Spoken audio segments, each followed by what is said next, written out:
Yes, people, a very happy to all of you.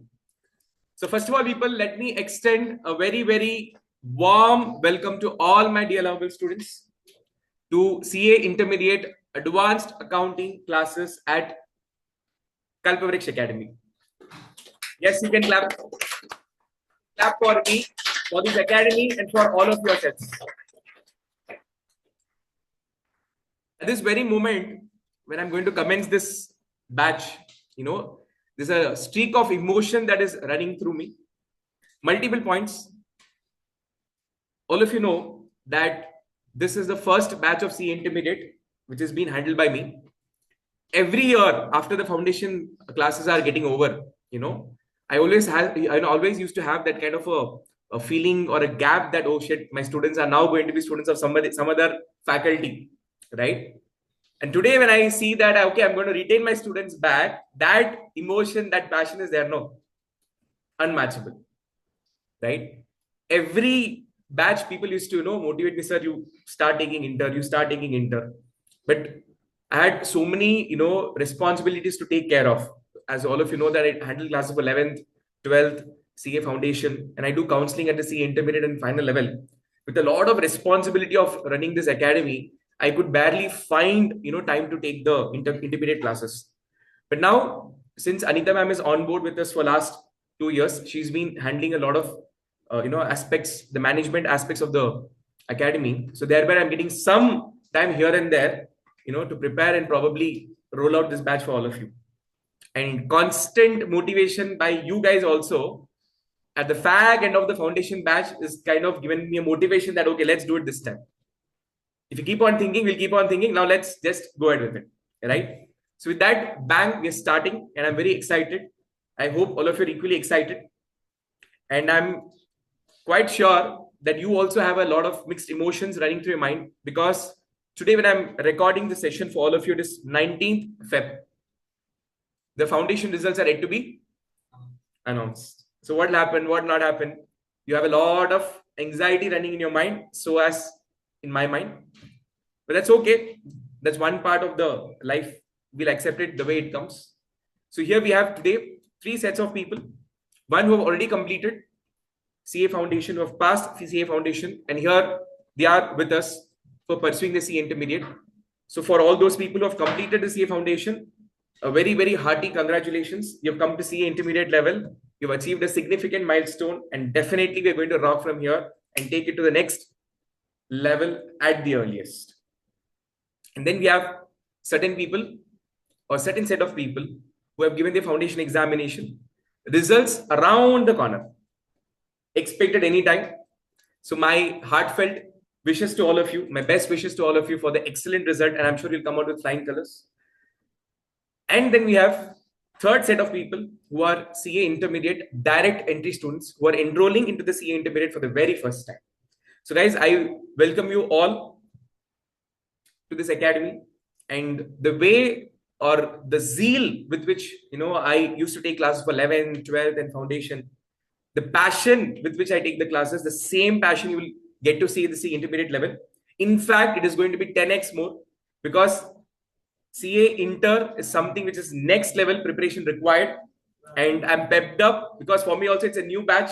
So I will leave no stones unturned to ensure that we're going to crack this batch like never ever before, right? So always I used to tell at the CA foundation level that the target that I give my students should not be less than 90. When I say target should not be less than 90, there's no pressure as such from my side that you have to get 90. I only say that when you start the preparation and when you end your preparation just before the exam, the preparation should be of that where you get 90 and above. Right? The confidence with which you approach the subject should be that 90 and above. The same approach strategy, the hunger, the burning desire is something what I have for the CA intermediate level, and the same expectation I have from all of you scoring 90 and above. Sir, is it really possible? People are struggling to get 60. Correct? Where people are struggling to get 60, can we dream about 90? 100% yes. Look back at the history and see there are people who have scored 90 and above, and there are people who have scored centum in CA intermediate accounts. Right? So you guys have to strive for it. Not you guys. Together we will strive for it. All of you know that I'm not a teacher, by profession. I'm a teacher by passion. Helping you or mentoring you to clear CA is not a milestone for me. It is a burning desire. Getting you closer to the journey of CA and getting that, CA degree and getting those two precious letters added as a prefix to your name, is my burning desire. The amount of satisfaction, happiness, what I will get through that, I would barely get it through anything else, right? So with the motivation, what I take class, with the positivity, what I take class, I want the same amount of energy, enthusiasm, positivity to be reflected from your end to ensure that we are get going with this CA intermediate batch and score the marks that we are targeting. Have I made myself very clear? Wonderful. Now, initially my plan was to do an introductory session. There were two sessions that I planned for today, but since today was an auspicious day, I wanted to, commence the class. So I'm delaying the introductory session maybe for some other day. So what I was planning to cover in the introductory session, I'll just give a brief about it, and then we'll be heading forward to the chapter that we have decided to start today. So probably by this month end or by first week of March, I will come out with one session, session 1, introductory session for the CA Intermediate, Introduction to CA Intermediate, in which we'll be discussing a brief background about the faculties who will be handling classes for you. I'll give a brief background about the academy. And most importantly, we have to know a lot of things about the CA Intermediate level. First, we have to understand what is CA Intermediate level all about. Second, we have to understand what is a prerequisite to do CA Intermediate. And this is a point which is predominantly important for the students who are coming through the direct entry route. Third thing, we'll discuss what is the registration fee that you're required to pay to ICAI. Then we'll discuss how many groups are there in the CA Intermediate. In each group, how many subjects are there?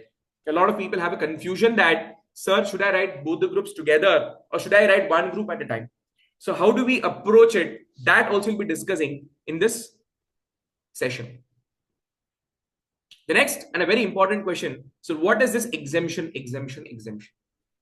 All those who have attended my CA career guidance program, I did mention about this in that particular program, but I'm sure by now you'd have forgotten it. But never mind, I'll be repeating the same point one more time here to make you understand what is the meaning of exemption and how it is going to serve or add purpose to your journey of doing CA Intermediate.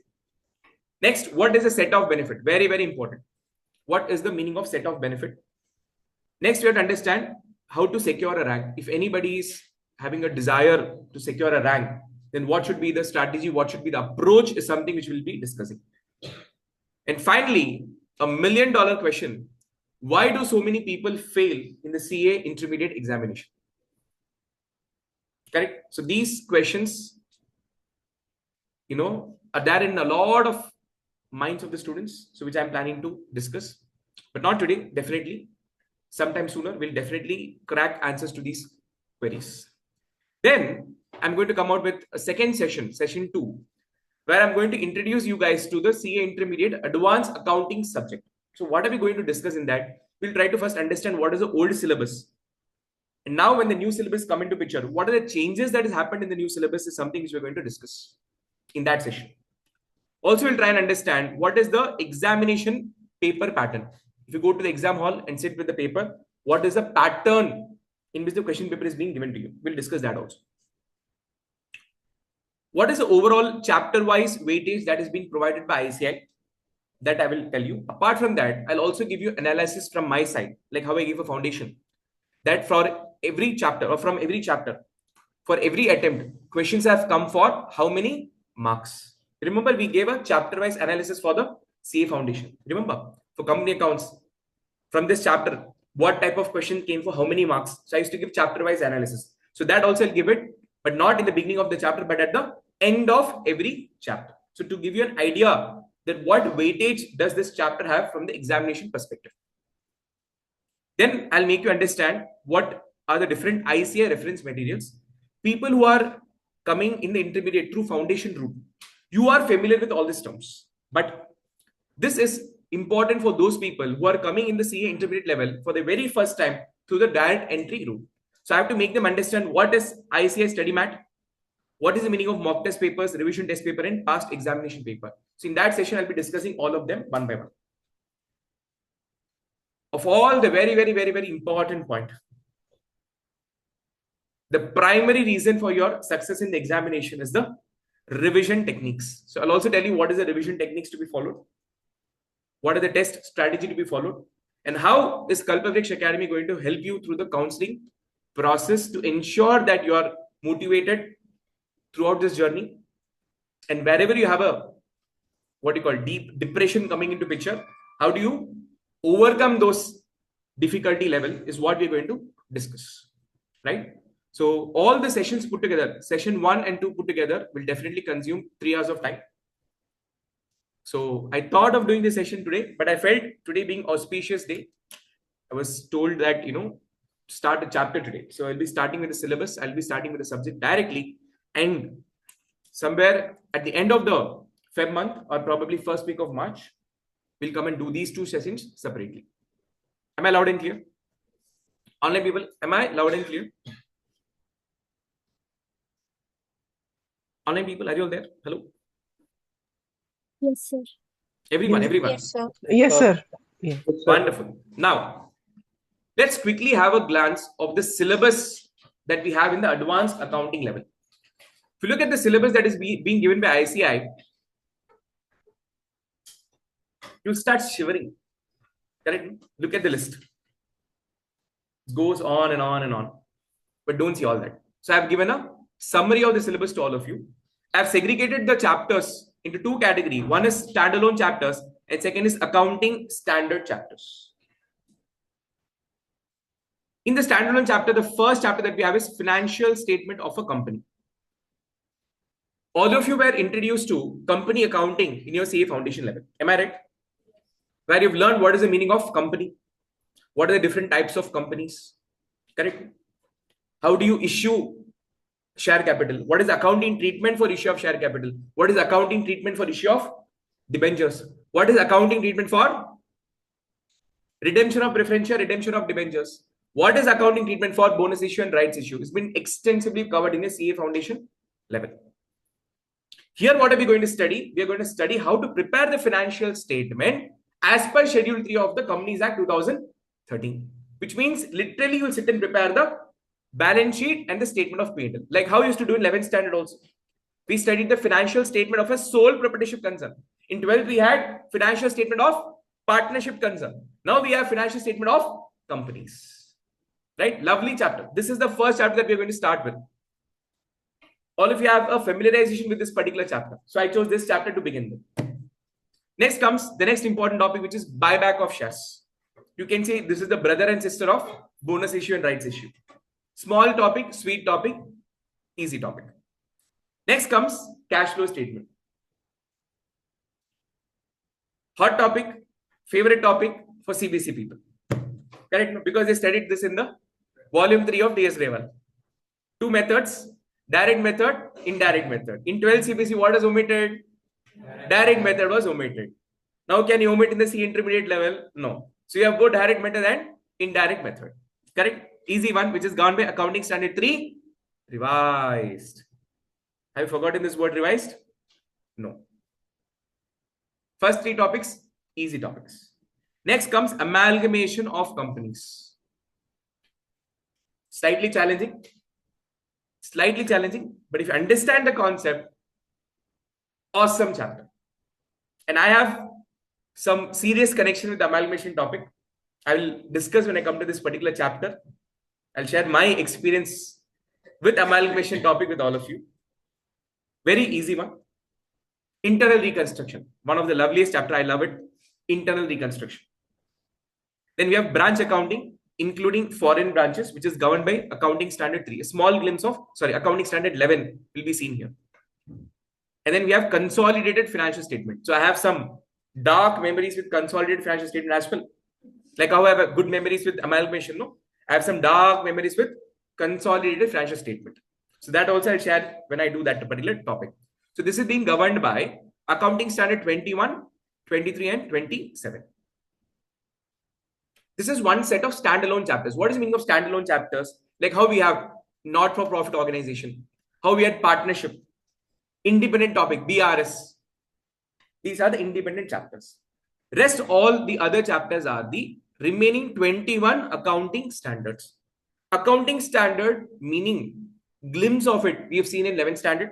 Also we saw one more time in the CA foundation level. We saw only glimpse about it. But now you are at the intermediate level. You have to become a pro of accounting standard. So you'll understand thoroughly the meaning of accounting standard, how accounting standard came, why it came, how many accounting standards are there. I'm telling you, 29 accounting standards are there. How many? 29. I cannot control when it comes to accounting standard. I cannot control. How many accounting standards? 29 accounting standards. In that, happy news, good news. 2 accounting standard deleted. You will think. I like, oh my God. Why? Such a lovely standard, I'm telling you. But it's okay. It's been merged somewhere else. We learn that. Out of 29 accounting standards, how many deleted? 2 deleted. How many are you remaining with? 27 accounting standards you have to study.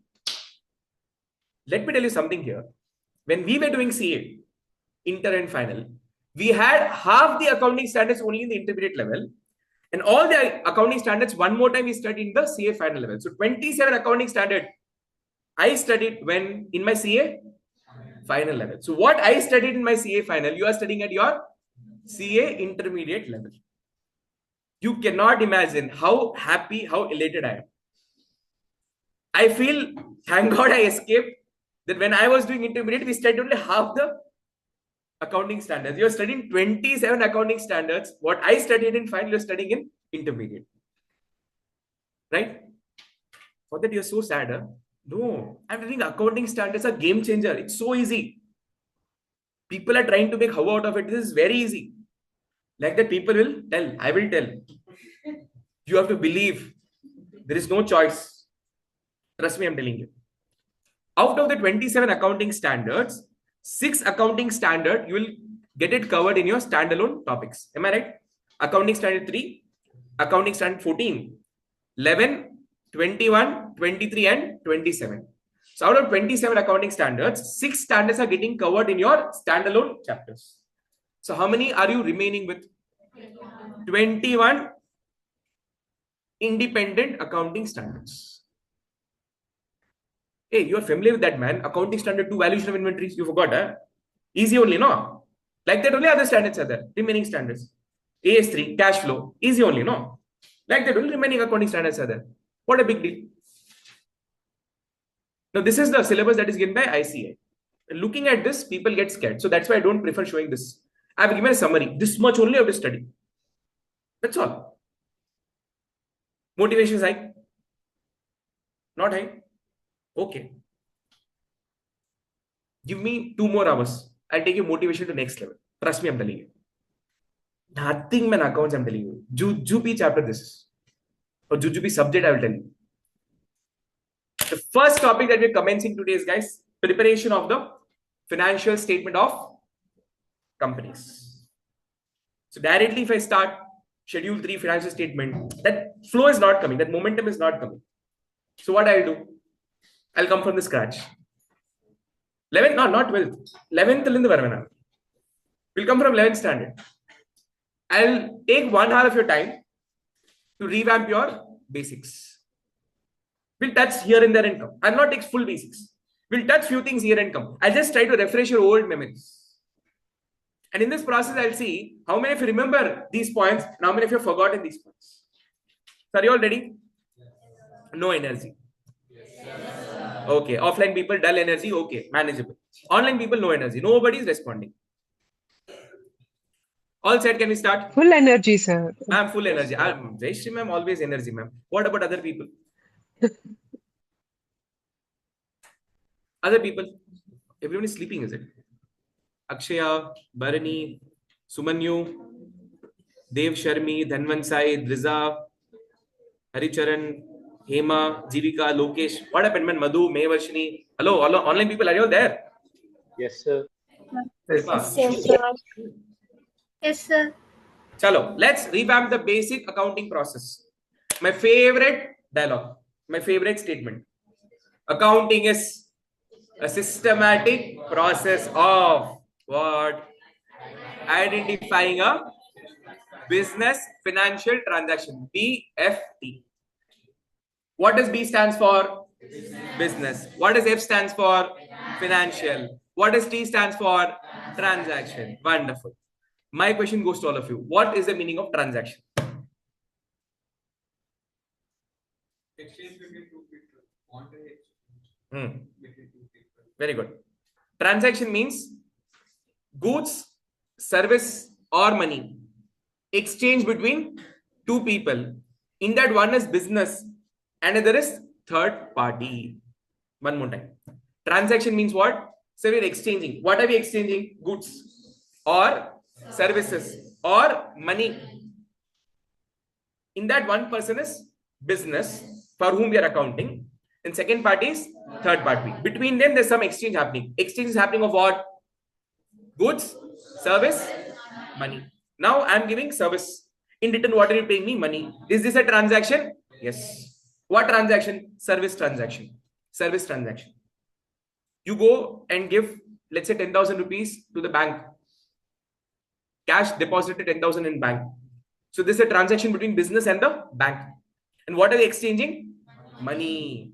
So that is also a transaction. That is also a transaction. Service only, but that is also a transaction. So are you able to understand what is the meaning of transaction? Okay. Transaction is of two types. One is financial transaction and another is non-financial transaction. For example, let's suppose I'm hiring one staff. I've signed an appointment letter.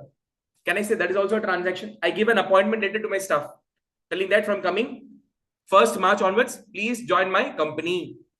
So can you call that as a transaction? Yes, because that is an exchange between two different people. Can I record that in the books of accounts? No. So all the transactions cannot be recorded in the books of accounts. So we are in search of what type of transaction? Financial transaction, which has got some monetary value attached to it. There should be some value. Only they can pass a journal entry. Correct? And this financial transaction should have happened in the course of business. I go to a theater. I buy ticket, movie ticket. Correct? So this is a transaction happening between me and the theater owner. Transaction or no transaction? Transaction. Is this transaction involving money, finance value? Yes. Can I record this in my books of accounts? No. Because this is a personal transaction. I go movie personally, man. How will you record this in the books of accounts? Hello? That is a financial transaction, but it's at the personal level. It's at the personal level. So can we record a personal financial transaction here? No. So you have to record a business financial transaction. Any problem? So if you are accounting, if you're an accountant or a junior accountant who's doing the accounting work, any transaction that comes on your table, you cannot record it. You have to identify among them which is a BFT and E. Actually, it is BFT and E. What is E standing for? Event. Can you give me an example of event? Closing stock. Yes. Event is a result of the transaction. So closing stock is result of the purchase and sale transaction. So when you record a closing stock entry, what is a closing stock entry? Closing stock entry account debit to trading account. So that is an event. The net profit, what you calculate in the trading and P&L account, that net profit you transfer to capital account. So that net profit is what? Event. It is a result of the accounting transactions. Correct? No? So you have to identify a business financial transaction and check whether it is a transaction or event. Correct? Once you do that, what are you supposed to do? Measure. You have to give a measurement to it. You have to give a measurement to it. There are two things here, very important. One, it should have a monetary value, because when I record an entry, journal entry, I need a value attached to it. Over and above that, what is even more important is that the denomination of all the transactions should be same. In India, what do we follow? Yes. We record in rupees, Indian currencies. So let's suppose I'm buying 10,000 worth of product from anywhere in India. So I pay 10,000 rupees. So can I say this is my purchase cost? Okay. I'm also buying, let's say, some product, raw material or the stock in trade from Australia.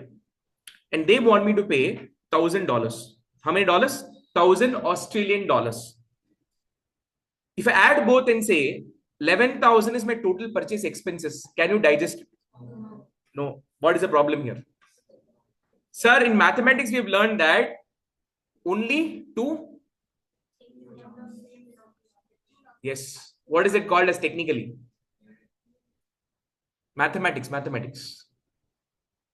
kg and kg can be added. Can I add kg and liter together?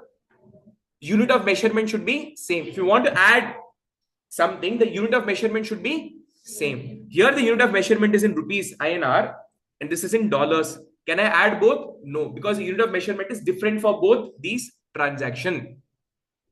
So what are they supposed to do? Convert this dollars into rupees. This is what measuring in terms of money means. Where have we learned this money measurement concept? 11th we have studied also in the CA foundation. In the initial theory parts where we discuss accounting principles, conventions, concept, assumptions, etc., that we have something called as money measurement principle. So money measurement principle says that the transaction that you're recording in books of accounts ensure that it has got a monetary value and the denomination should be, the unit of measurement should be common, which is INR in India. Business does transaction in India, outside India also. So they'll deal with multiple currencies. So all of them you have to convert into the common denomination. This is the second point you have to take care of. Any problem? So far, two things you're taking care of. One is you have to identify a business financial transaction or an event. Second, it should be measured in terms of money. Once that is done, now technically the accounting aspects begin from here, which is through recording. So accounting is a systematic process of identifying a business financial transaction or an event, measuring in terms of money, and recording through either journal or subsidiary book. Correct? In a recording journal is called as book of original entry, whereas the subsidiary book is called as books of original entry. What is the meaning of original entry? This is the book where originally I record the entry. Originally means what? Origin of accounting. The starting point of the accounting is what? Either journal or subsidiary books. Am I loud and clear? Any problem so far? Journal is called as book of original entry. Subsidiary book is called as books of original entry. When people follow journal, when people follow subsidiary book, we've discussed extensively in the CA foundation level. So I'll not be touching that part again one more time here. From here directly I'll go to the main important point. That how do you record a journal? There is few steps that you have to follow. First step is what? Once you identify a business financial transaction event, in that transaction you have to identify the accounts involved. For example, Ram gave 10,000 rupees as capital to the business. So this is a BFT, correct? Ram is giving capital to the business. In this transaction, how many accounts are affected? Two accounts are affected. One is Ram's capital account and second is giving cash. So you identify the accounts involved. This was the first step that you did. Yes or no? Yes. Then what happened? Once you identify Ram's capital account, once you identified cash account, you now have to classify the nature of accounts. You have to classify them. So for classification purpose, they gave you two rules. One was golden rule, also called as traditional approach. Second was modern rule, also called as American approach, accounting equation approach. Modern rule is an upgrade of the golden rule. In the entire 11th, 12th and foundation, I screamed and told at multiple places. At so many places, the golden rule is not applicable. Time and again, I proved you. The golden rule at this scenario, in this transaction, we are not able to apply. So what happened? We always applied modern rule instead of golden rule. Golden rule was a rule given in the very, very long ago, olden period where the transactions were limited. The economic scenarios back then were very different. So it was suitable at that point of time. But today, things have changed significantly, dynamically. In today's scenario, this golden rule is not fitting really well. And hence, there is a need for us to upgrade to the next level of or next set of rules. And that was introduced by the name modern rule. Correct? So as per golden rule, your accounts are classified into how many categories? Hey, hello, golden rule. Three categories: personal, real, nominal. Under personal, how many classification? Three. Natural personal, artificial personal, representative. Representative personal account. Then we have real account. Then we have nominal account. What is the golden rule of the personal account? Debit the receiver, credit the giver. Debit the receiver, credit the giver. What is the golden rule for real account? Debit what comes in, credit what goes out. Very good. What is the golden rule for nominal account? Debit all expense and losses, credit all income and gain. Okay. Do we need to remember this rule? Not required. What you have to remember? Modern rule. As per modern rule, all the accounts are classified into how many categories? 5 categories. First category is asset category. Second is liability. Third is capital. Then we have expenses or losses. And then we have income, revenue, gain, whatever you say. Correct, no? Let me open the whiteboard.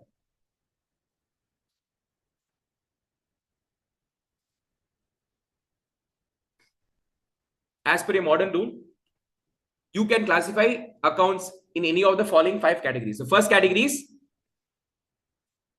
asset category. Second category is liability category. Third category is capital category. Next is expenses category. And then we have revenue or income category. My question goes to all of you.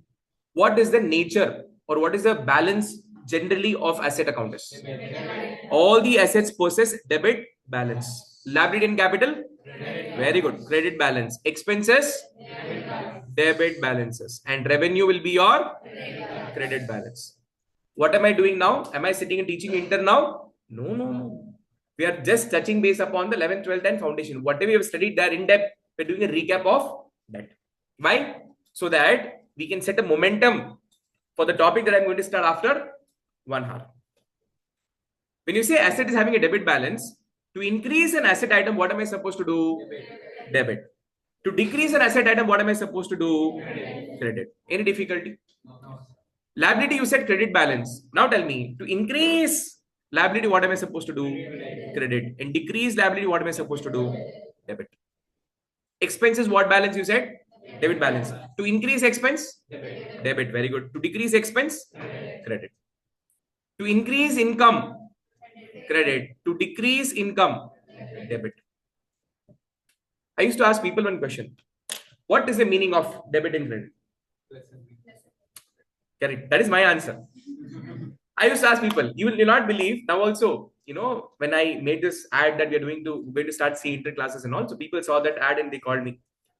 So whenever people call me, I have few ready questions for them.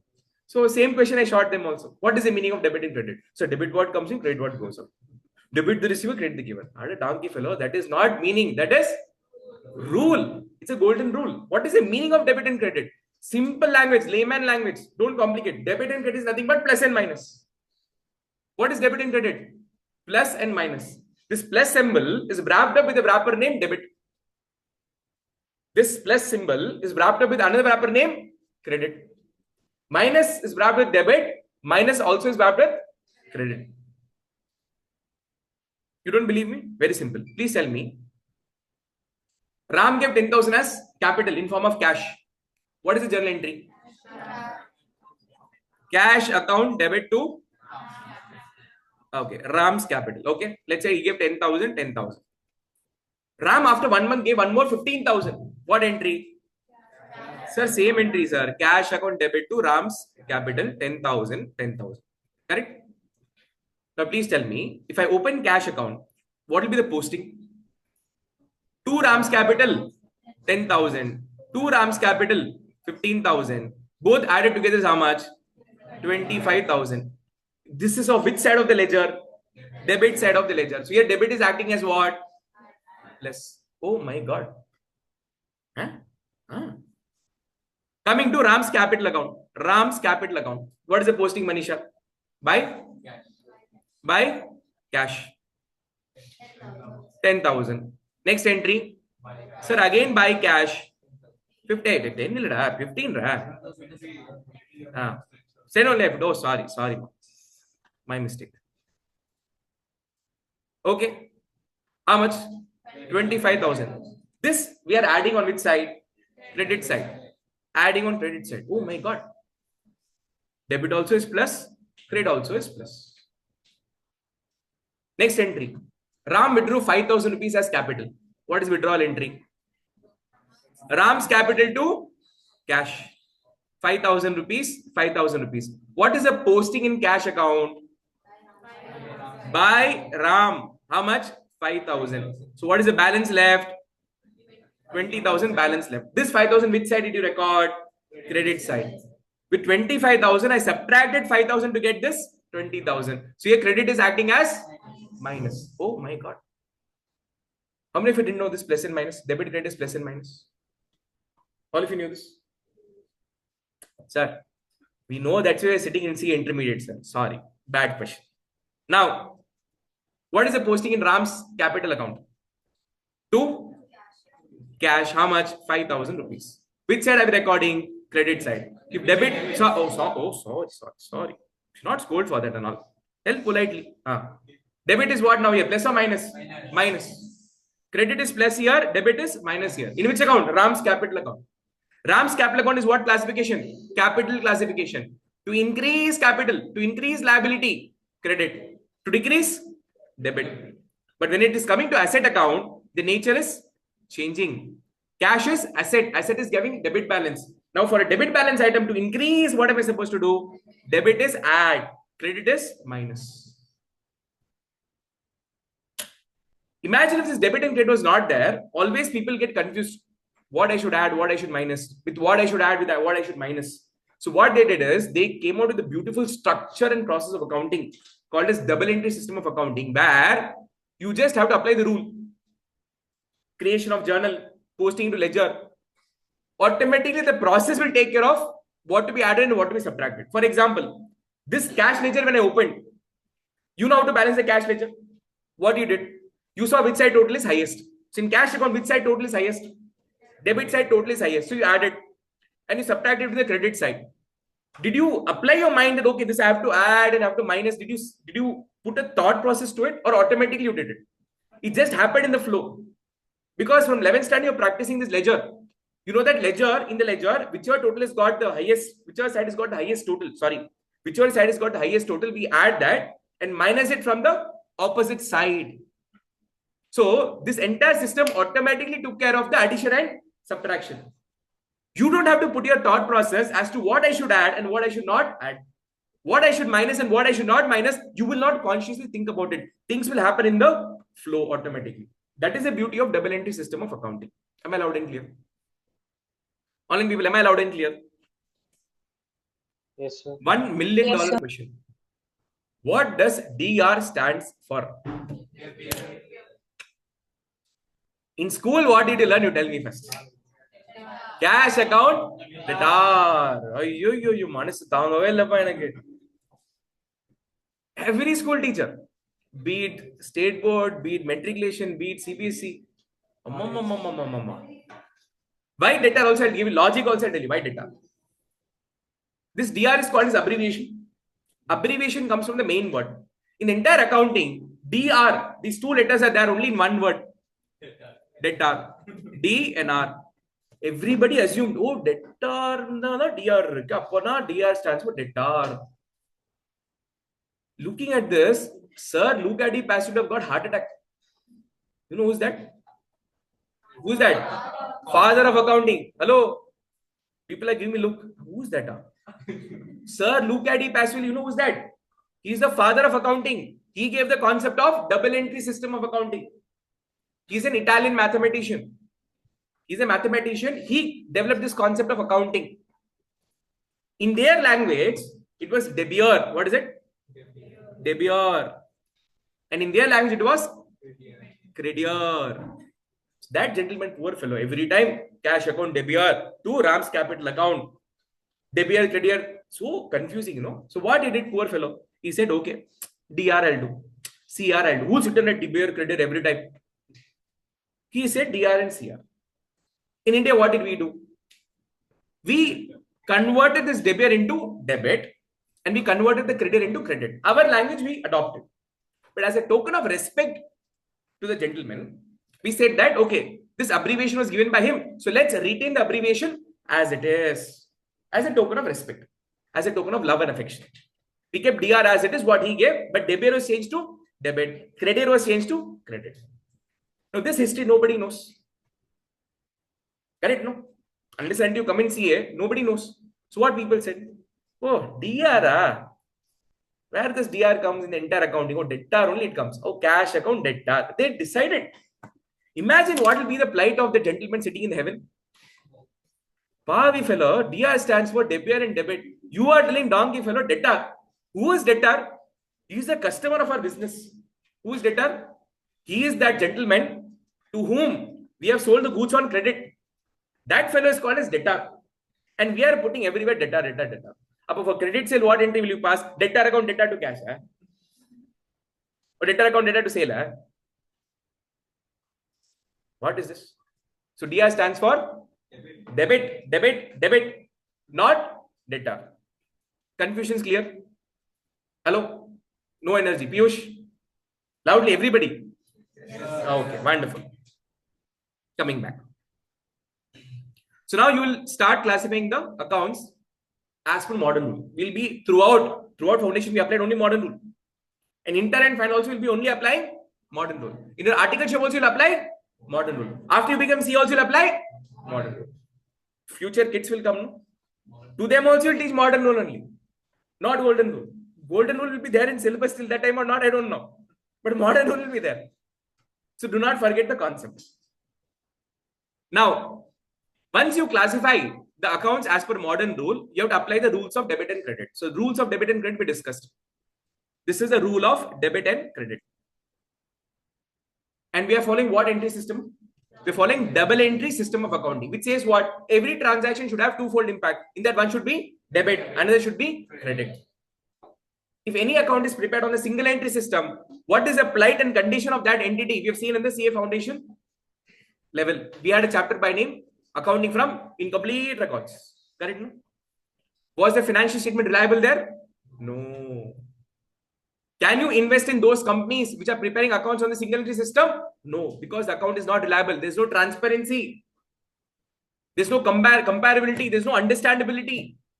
Therefore, the money what you put in such company will be a disaster. So always put your money in that company which is following double entry system of accounting. Following double entry system of accounting is a choice or compulsion. 100% compulsion. Any problem?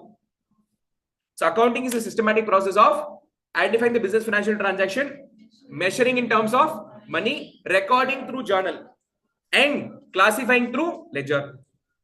The journal format did not facilitate the totaling. The format of the journal did not facilitate the totaling. If you take a business, let's talk about cash sale. Departmental store. How many cash sale happens in a day? Imagine. You go to any Palamudra, any departmental store. Most of the transaction are cash transaction. You buy the product, bill it, pay in cash. In a day, how many billing? In a year, how many billing? Imagine. All this entry you record one by one in the ledger. At the end of the 1 year, if I ask you from the journal, give me the total cash, give me the total sale. Can you give in no second like this? No. Because there is no format or facility for totaling. Hence, for totaling purpose, what did we do? We again recorded all this transaction one more time to a place called as ledger. Since the format of the journal did not facilitate totaling, for totaling purpose, we posted, the technical word is posted all the transaction one more time to the place called as ledger. Now here the ledger will have two types of balance, either debit balance or credit balance. How will you know that the ledger is having a debit balance? If the balance brought on is coming on the debit side, after the carried on balance, you bring it forward, no? Brought down balance. If the brought on balance is coming on debit side, then what balance it is? Debit balance. If the balance brought on comes on credit side, then what balance it is? Credit balance. Any problem? Now all the ledger which has got a balance, which balance? Debit balance, will go to the debit column of the trial balance. And all the ledger having the credit balance will go to the credit column of the trial balance. For what? To check the arithmetical accuracy. What is the meaning of arithmetical accuracy? If your total of the debit and the credit column is not matching, which means you have not followed double entry system of accounting, which means in your accounting process there is an error.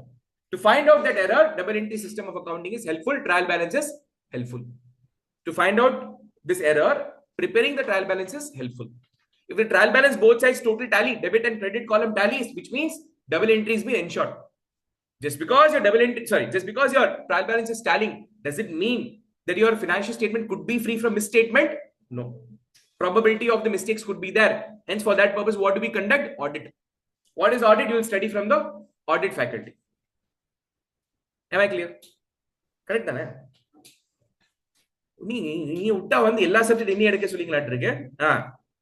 So now, after ledger, you prepare a summary of the accounts. Summary has got three statements. One statement is in form of trial balance. So trial balance is nothing but summary of multiple accounts. Now from the trial balance, you pick and choose all those items which has got the flavor of income, gain, expense and loss. Listen to me one more time very carefully.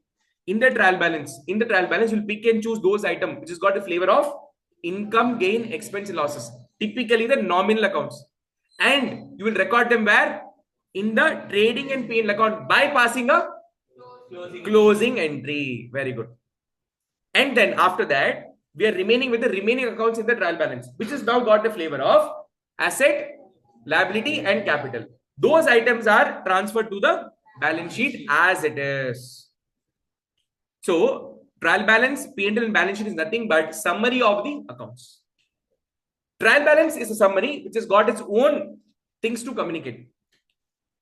There are certain things what we are expecting which trial balance does not give. For example, if I want to know profit and loss of the business, does the trial balance give?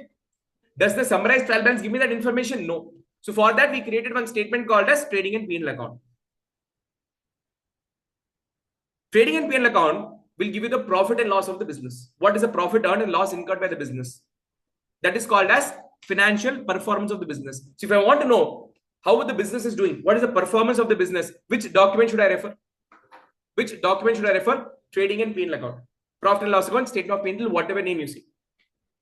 Whereas the balance sheet is prepared to measure the financial position. What is the meaning of financial position? On a particular date, what is the position of my asset? On a particular date, how much money is there in my hand?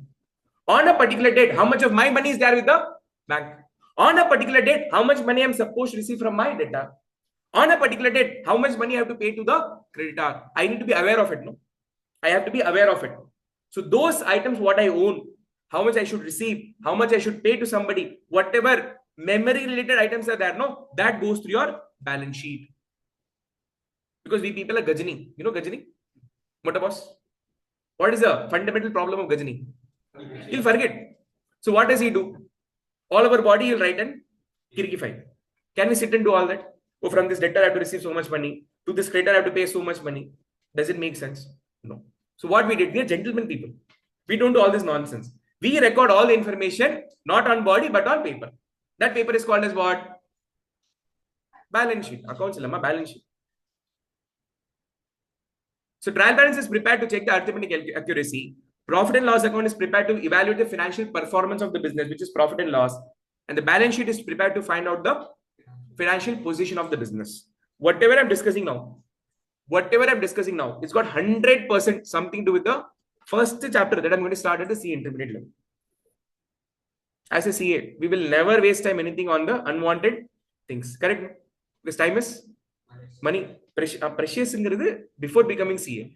After becoming CA, it is not precious, it is money. I will not waste anything unwantedly. So if I'm talking all this, trust me, it is very important, which is connected to your first chapter of the CA intermediate. So my humble request to all of you, please pay full attention. Even though you know all this, my humble request is please connect to me. Please answer. I'll also get motivation. You'll also stay connected. You will not be lost. I'm trying to build a momentum for all of you. Otherwise, it is very easy and convenient for me to start with the intermediate first chapter directly. Very convenient for me. But I'm trying to set a momentum for you. I'm trying to set a base for you. So that instantly you can get connected to my chapter.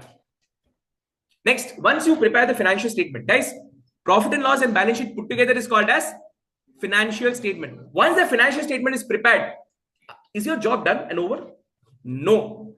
After the financial statement is prepared, you are supposed to interpret the data of the financial statement. You are supposed to analyze the data of the financial statement.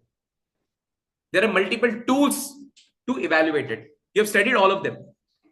How do you evaluate a financial statement? Ratio analysis, 12th standard, favorite chapter. You think that ratio is over in the 12th level? Now they'll not ask you. You're wrong. Financial management, paper number 6 of CA intermediate, in that you have ratios. Nothing will not leave you till end. Every chapter will be retouched. Then what? Can you tell me any other analysis statement? Cash flow statement, yes. Then fund flow statement, because you're doing college, no? That's what a fund flow we never had in 11th and 12th. Fund flow statement, very good. This will come in your financial management. Tools of financial statement, comparative size statement, common size statement, trend analysis. These are what? These are the tools to evaluate, analyze, interpret the financial statement. You try to check the health of the financial statement. You try to check the health of the company. Trust me, we are the doctors. We are called as doctors. Apart from CA, we are called as doctors. That's why Doctors' Day and CA Day are celebrated on one single day. When July 1 is a day where doctors and CAs celebrate the respective profession. Celebrate the respective professions. So we are also called doctors. We are the doctors of the company. We are the doctors of the financial statement. Doctors take care of human being. We are the CA doctors taking care of the company and the financial statement. You get it? So tomorrow if somebody asks you, what is your profession? You say, Dr. CA. Then followed by your name. Got it? No. Once you analyze the financial statement, you have the data with you. What will you do? Keep it in your tummy. Yeah? No. You have to vomit, man. You have to communicate. You have to communicate. Communicate the information analysis to whom? To the users of the financial statement. Now the big question is, who are the users of financial statement? Stakeholders. What is stakeholders? Board of directors. Internal and external user. Internal, external. Sir, 11th we biated, sir. User 2 time. Internal, external. Okay, done. Under internal, what do we have? Owner. Yes. External, who do we have? Employee, investors, blah, blah, blah. All those 7 category of people I'll discuss now. It is applicable to your level in the CA intermediate. First chapter, I'll be discussing that in few minutes. So whatever data you get, you have to communicate the analysis to those people so that they can make appropriate decisions. What decision we'll discuss now also in some time. Till this point clear? So what did we discuss so far now? Accounting process. What is accounting process? Sir, accounting is a system. We are following a system. System means what? It is done in a very organized manner. So accounting is a systematic process of what? Identifying business, financial transaction and event. Then measuring in terms of money. Then recording through journal. Then journal or subsidiary book. Wonderful. Then classifying through ledger. Very good. Then summarizing through trial balance, trading and P&L account and balance sheet. And thereafter, you interpret and analyze the financial statement, and finally you communicate the result to the users of financial statement. Okay. My simple question to all of you. You guys are sitting here. What is your objective of being seated here? Including online people, I'm asking you. What is your objective of sitting here? Tell. To prepare for CA intermediate. To learn something what you don't know. Preparation means you can do self-preparation. But why are you here? Because you want to learn something which you don't know. And you want to learn in an effective manner. In a way that when I learn in the class, it should be learned in such a beautiful manner that I will not forget. Correct? No? So for that, what is important? To attend the class is very important. You guys are attending class? No doubt. Physically present? Online present? Okay. What is even more important? Mentally also you have to be present. Correct? Human nature, whether you or me, if I'm also sitting on that side, no? It's a human psychology that people cannot concentrate for beyond a particular point. Some people have concentration power for 15 minutes, some 30 minutes, some 45 minutes. Not beyond that. Correct, no? Then they tend to get lost. Because in personal life, there's so many things happening, no? So here and there, you'll get scattered. If at all you're getting scattered or deviated from here, your so-called purpose of coming here and learning, does it get served? No. So time what you're spending now is going for a waste. The money what you're giving, that also goes for a waste. As a CA, can we waste anything? It'll be pakka in money. Money means what?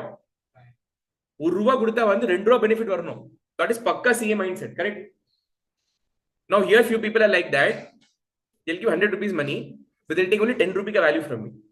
Why? Because physically present, mentally absent. Now it is very common. Being mentally absent or getting distracted is very common. Whether you or me, it is very common. Now the problem is this.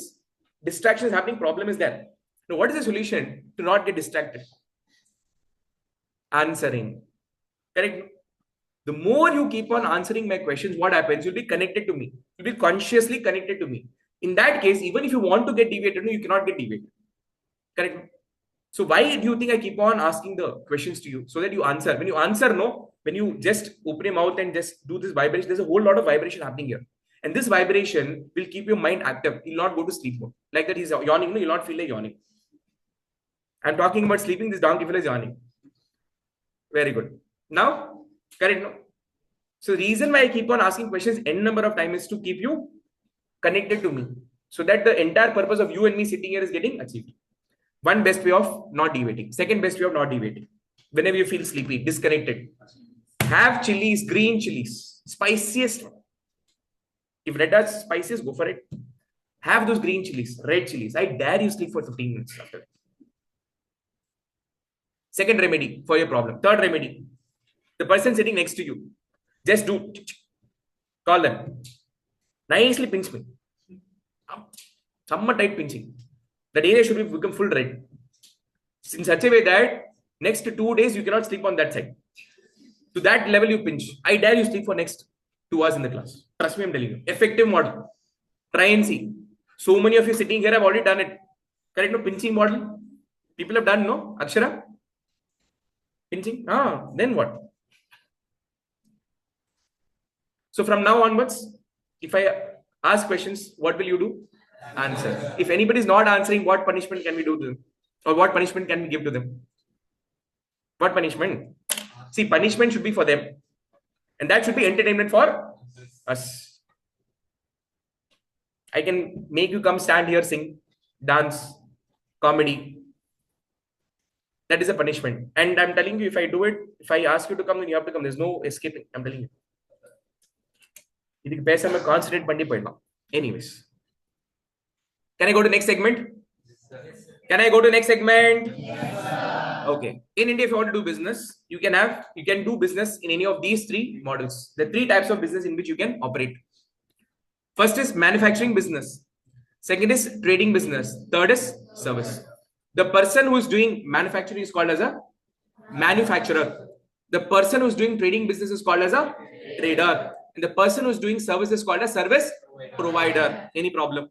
No problem. What is manufacturing? So manufacturing is a process where the manufacturer accumulates all the raw materials together and puts them through a process, makes them go through a process. And at the end of the process, a product is emerged which has got this complete new feature, which is very distinct from the original feature of raw material. Manufacturing is the process where you collect all the different raw materials, you make them all go through a process, and at the end of the process, a new product is emerged which has got a very different, distinctive character with its own nature and feature. It has got its consumption in a very different perspective.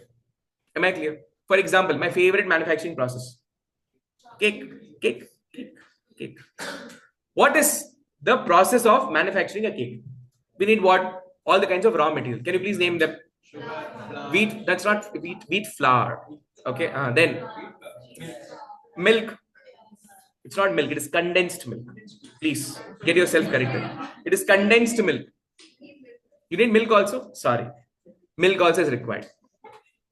Then sugar, baking soda, baking powder. Then baking soda, baking powder sounds like the Tide powder comes, no? Nirma powder. Dark chocolates. So one more important thing. I love orange cake. So they put 2 things. One is that orange essence. Second is that they'll take orange. They'll take one steel thing. Ding, ding, ding, they'll do. Then they get some powder called as and they'll call it as zest. I got latest in COVID only. I got to know about this thing called as zest. The baker.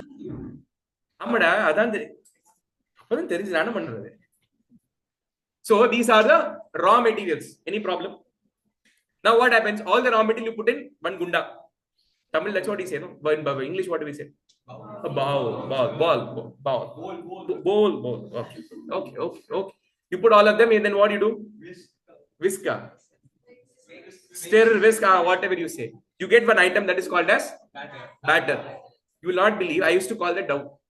Then only I got to know dough is the thickest form and batter is that liquidy form. I got to know now only.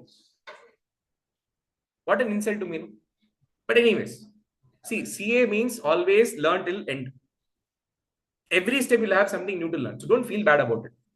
Okay. So I learned that the thin form of the thing is called as batter. Okay. This batter stage is called as what? Is the cake ready? Can you eat the batter? No. We can eat, provided you have the digestion power like Yash, then probably yes. Human beings cannot digest the batter. That's what is my understanding. Please correct me if I'm wrong. Correct, no? If the batter stage, till batter stage, if the things are ready, that is called as semi-finished goods. It is called as a work in progress stage. So once the batter is put through the baking process, at the end, you get a final product called as cake. And that we called as finished goods. So if the process is half done, it is called as semi-finished goods or work in progress. The process is completed, we call it as finished goods. So do we need to remember all this raw material, semi-finished goods and finished goods? 100%. Because we have a different classification of these in the Schedule 3 financial statement. So we have to be familiar with all of these. So I'm not doing this for time pass.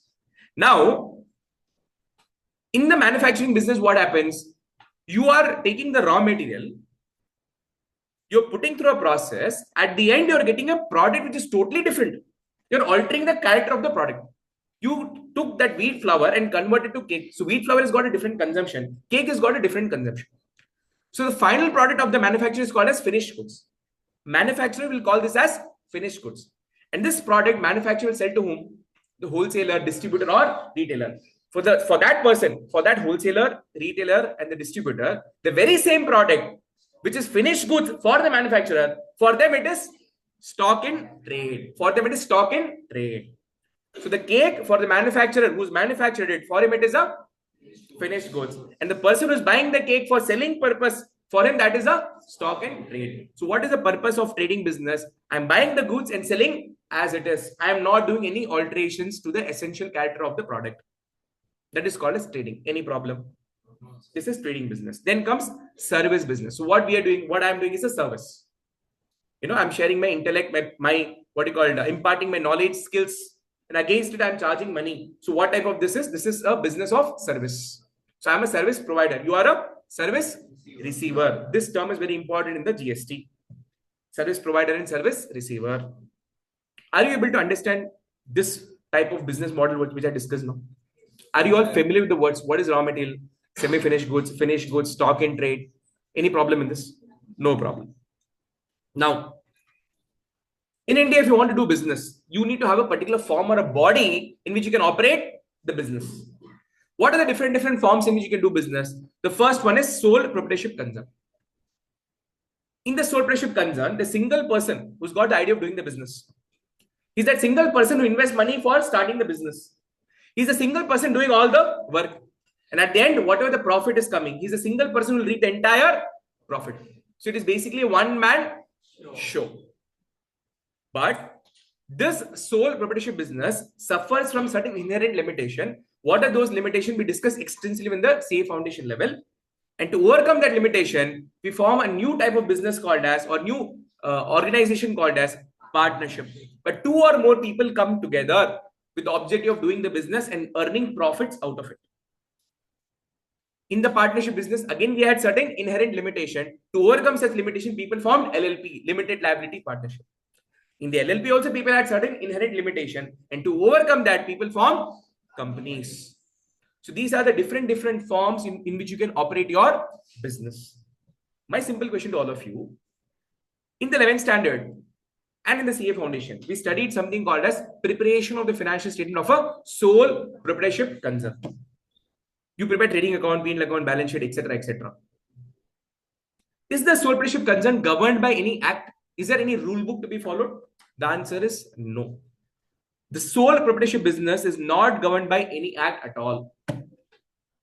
In the 12th standard, in the CA foundation, then you learn how to prepare the financial statement of a partnership concern. Partnership concern. Is the partnership concern governed by any act? The answer is yes. It is governed by Indian Partnership Act 1932.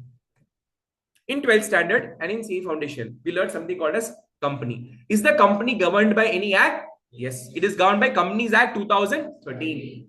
So what is the meaning of Companies Act? It is a rule book. It is a book in which all the rules and regulations have been written down, which the company has to follow.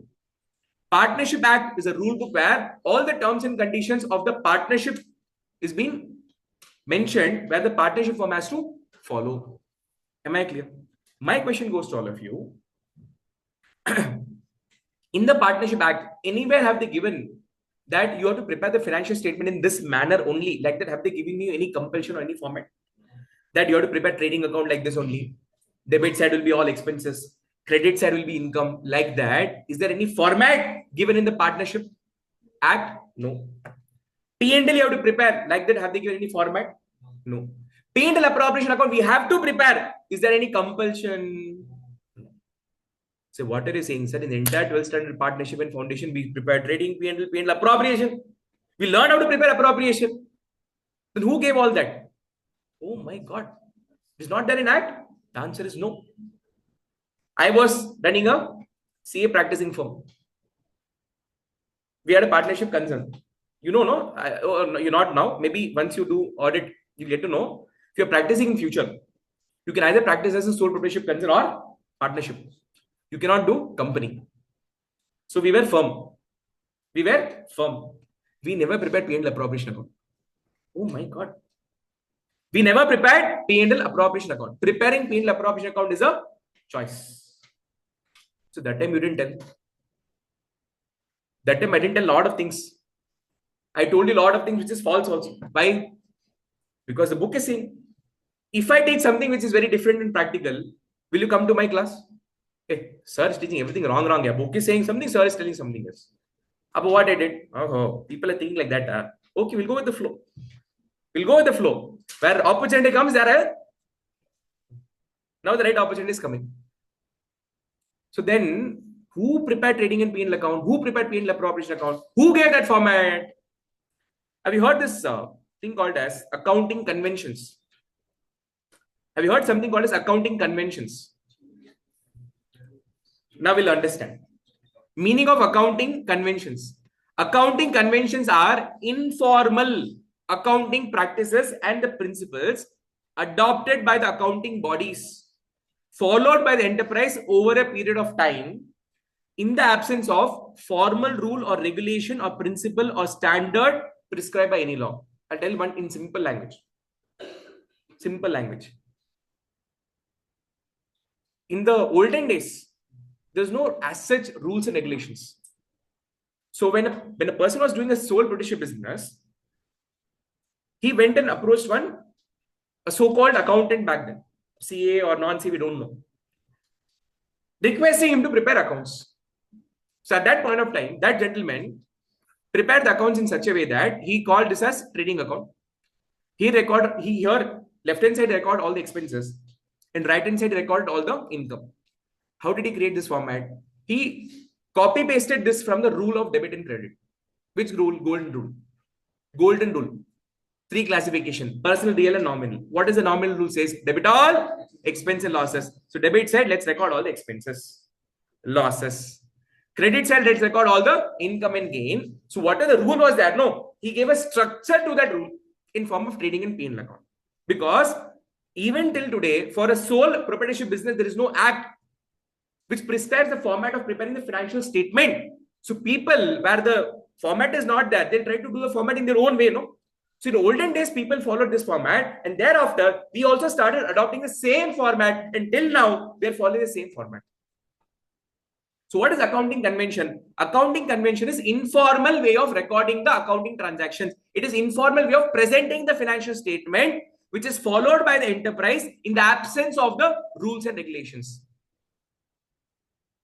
In Companies Act, they didn't make this mistake. In Companies Act, when the act was formed, no, the government is very clear. No. We will not be like Partnership Act where the format will not be given. Now we will give the format. That this is how you have to record the revenue. This is how you have to present the revenue from operation. This is how you have to present the income and expenses. Like that, they've given a structure. And this structure was missing in the Partnership Act. And for sole proprietorship business, it was never existing. So people created their own format. And this format got accepted by the accounting bodies. And all the accounting bodies implemented that on us.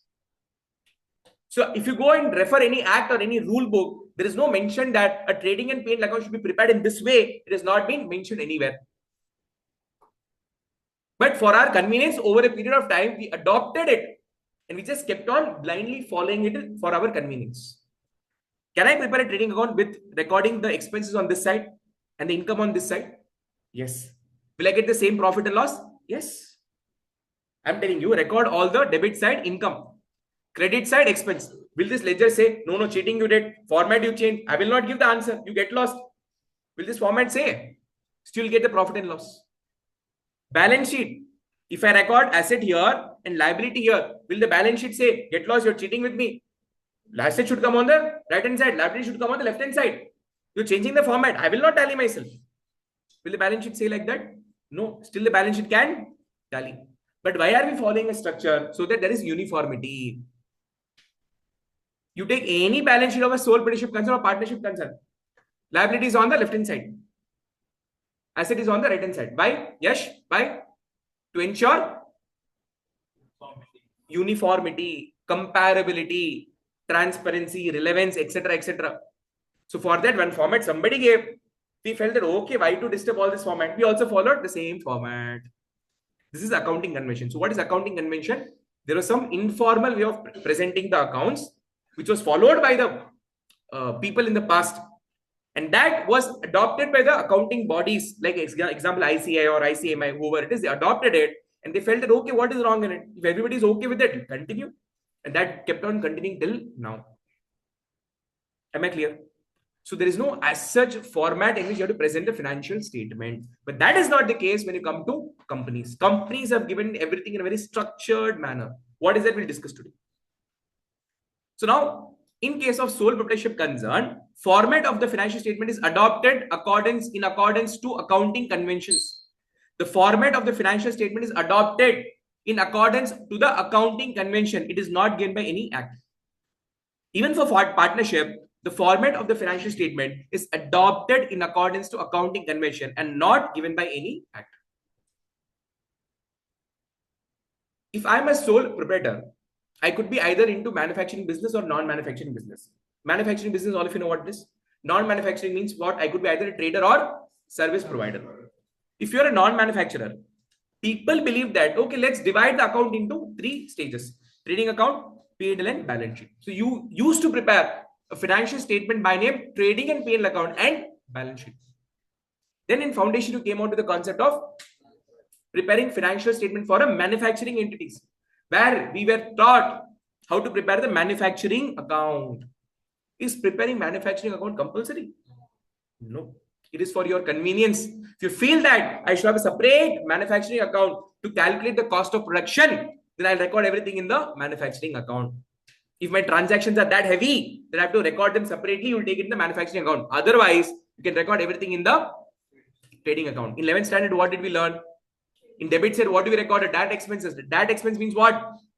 Expenses in relation to purchase and expenses in relation to manufacturing. That was the direct expenses, no? Correct?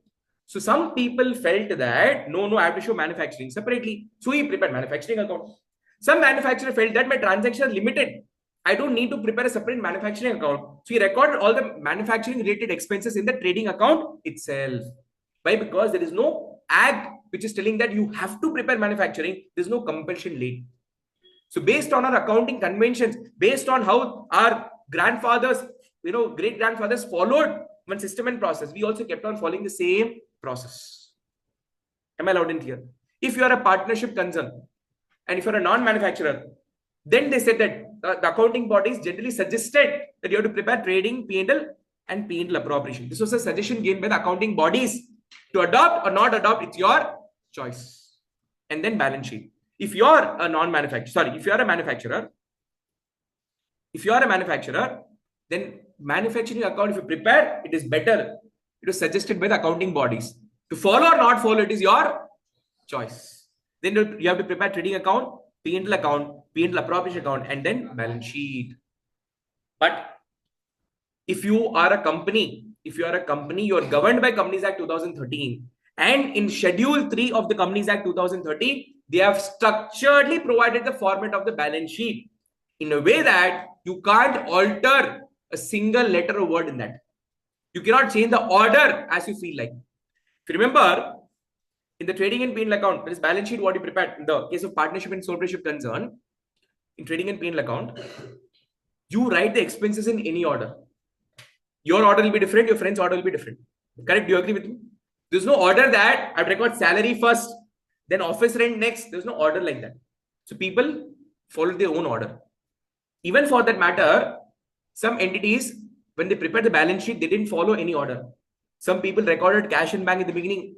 Some people recorded cash in bank at the end. Some people recorded cash in bank in the middle. There's no format like that. But now when we're going to learn the financial statement here under companies, there's a structure that has been given. There's a format that has been given. There's an order that is given, which we have to strictly adhere to. You cannot change the order because it is being given by the rule book. It is given by the act. It is given by the law. Where in law? Which law? Companies Act 2013. Where in Companies Act 2013? Schedule 3. In my opinion, I think in my knowledge, there are 5 schedules, if I'm not wrong. You can know from your law teacher. In that, Schedule 3 is comprising of the financial statement format.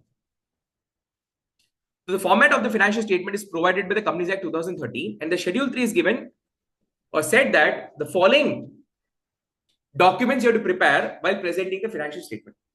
The first document that you will prepare is balance sheet, which is mentioned in part 1 of the Schedule 3. Second is statement of P&L, which is mentioned in part 2 of Schedule 3. Then you have cash flow statement. Which is applicable to certain type of companies only. For some companies, cash flow statement is not applicable.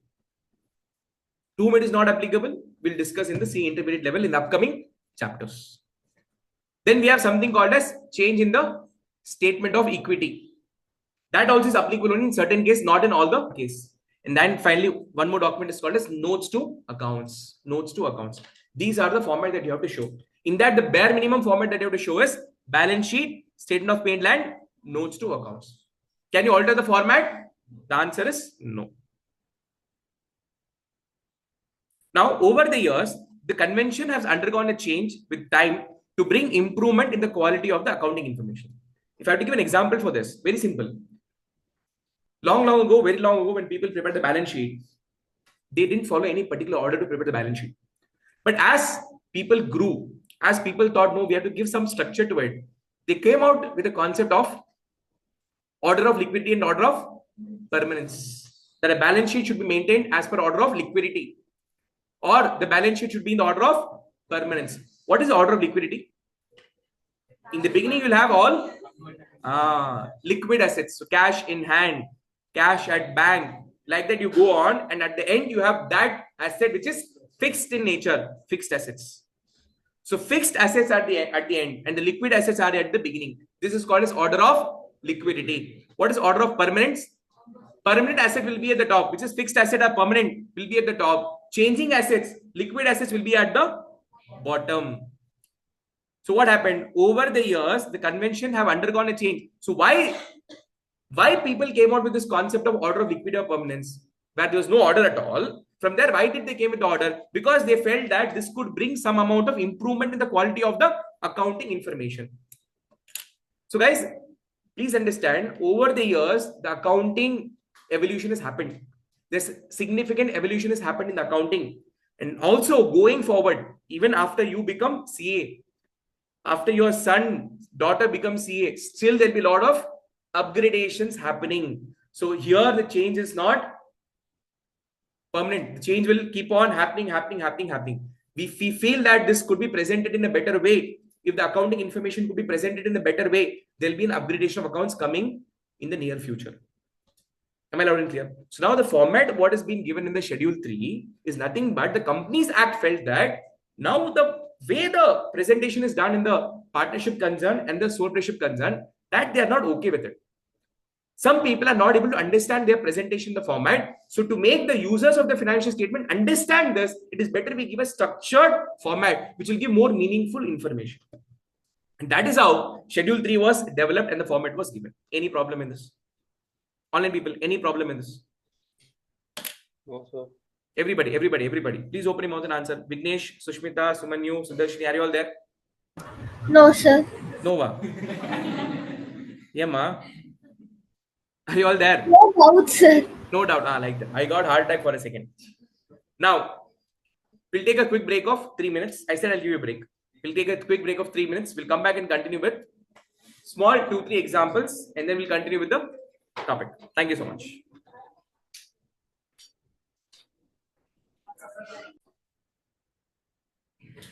Yes, people, welcome back from the break. So let's continue. So before we start discussing the Schedule 3 format, which is proper CA intermediate topic, somehow I feel that there's one concept that we are ready to discuss. This is one concept which majority of the people fail to answer me. Those who have done 11, 12 and foundation with me, you know what it is. But I'm still curious to know whether you remember or not. And other people who are attending my class for the very first time, I want to check your knowledge as well. Now, we prepare trading and P&L account. All of you know we prepare trading and P&L account. Okay. If I ask you where do we record sale, what will you say? It's a credit side by sale. Correct? No? If I ask you where do you record purchase, you will say debit side to purchase. Okay. If I ask you where do you record opening stock, what will you say? Trading account debit side to opening stock. Okay. Closing stock by closing stock. No problem. Format pakka by heart to do. Okay. No problem.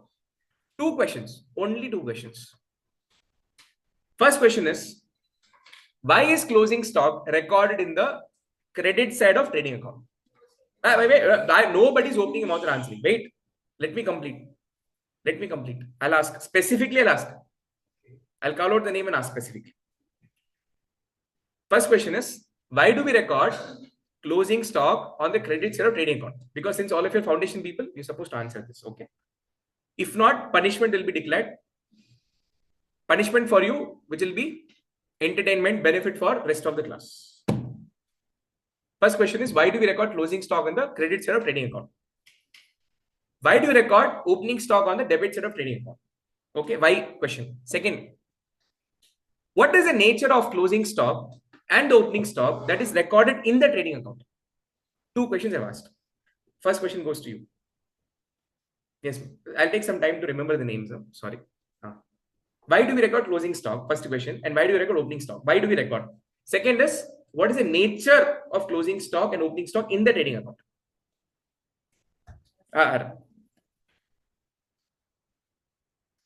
Chumma guess பண்ணுங்க. Inky pinky ponky also is okay. Something where you can think of something.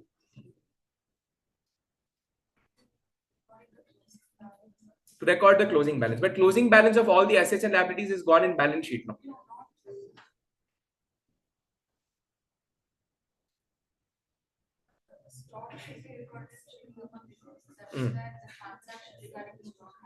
That format says, see, as 11th grader, 12th grader, college graduate, if I ask you this question, if you don't answer, I'm not bothered.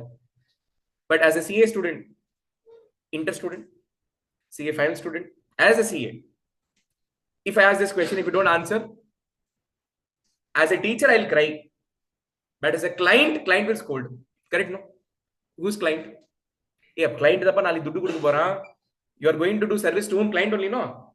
So client is coming. Let's say all of you are doing CA practice, okay? Imagine, no, what is that in imagining? Let's say all of you are doing CA practice. You're sitting on a CA chair. Client is coming. Client wants to give a work to you. Okay, everything is decided. Chumma, and the client kusum, he's asking, sir, I have one query, sir. Why do we record this closing stock in the credit side of trading account? Why? If you answer, that client will give you the job. I mean, work. And that work is for 1 lakh rupees. Huh? If you don't answer, he will go to some other CA. Now tell me. Madam. தெரியல. Very good. Honest answer. Okay. Next. Don't know. Okay. நீங்க? தெரியல. Okay. Safe answer. No. தெரியலன்னு சொன்னா sir விட்டுற போறாரு. அவ்வளவுதானே. Okay. Ma'am நீங்க ரெண்டு பேர் லாஸ்ட்ல. Something you tell no. No? Sir, format it is given, sir. அது போட்டாத opening stock வரும் sir. இல்ல gross profit தப்பாயிடும் sir. Something you can tell like that, no? Then I can ask more questions. You guys are not giving me the chance to ask more further questions. Tell me. Test all, I think people know, so I'll not ask you. Wait, I'll come to online people first. Okay, I'll go to Vignesh. Vignesh, are you there? Sir. Okay, Vignesh. My question goes to you. Why do we record closing stock in the credit? No, hello. When I'm asking with online people, that doesn't mean that we can talk among yourself. Hello. Purvi, hello, come here. My question goes to Vignesh. Yes, sir. And then Revati S, Ramjan Begum, Mr. Dhanush, then Dev Sharmi, Deva. All these people, my question is, why do we record closing stock in the credit side of trading account and what is the nature? Nobody knows? If the goods, please. if the in last year goods which are remaining, we are treated as a closing stock. If it is only an asset, if the goods are which is not sold, we will treat it as asset. If same the goods will be sold, we will treat it as expense. But closing stock is not expense, no? If we last year we purchased some of the goods, like some of the goods which is not unsold, no. We have purchased in bulk Closing stock. stock is basically unsold goods of the current year. But if not sold, then we treat it as asset, because if we have sold, we will treat it as expense, because last year we have purchased, no. Okay, I think you're talking about opening stock, not closing stock.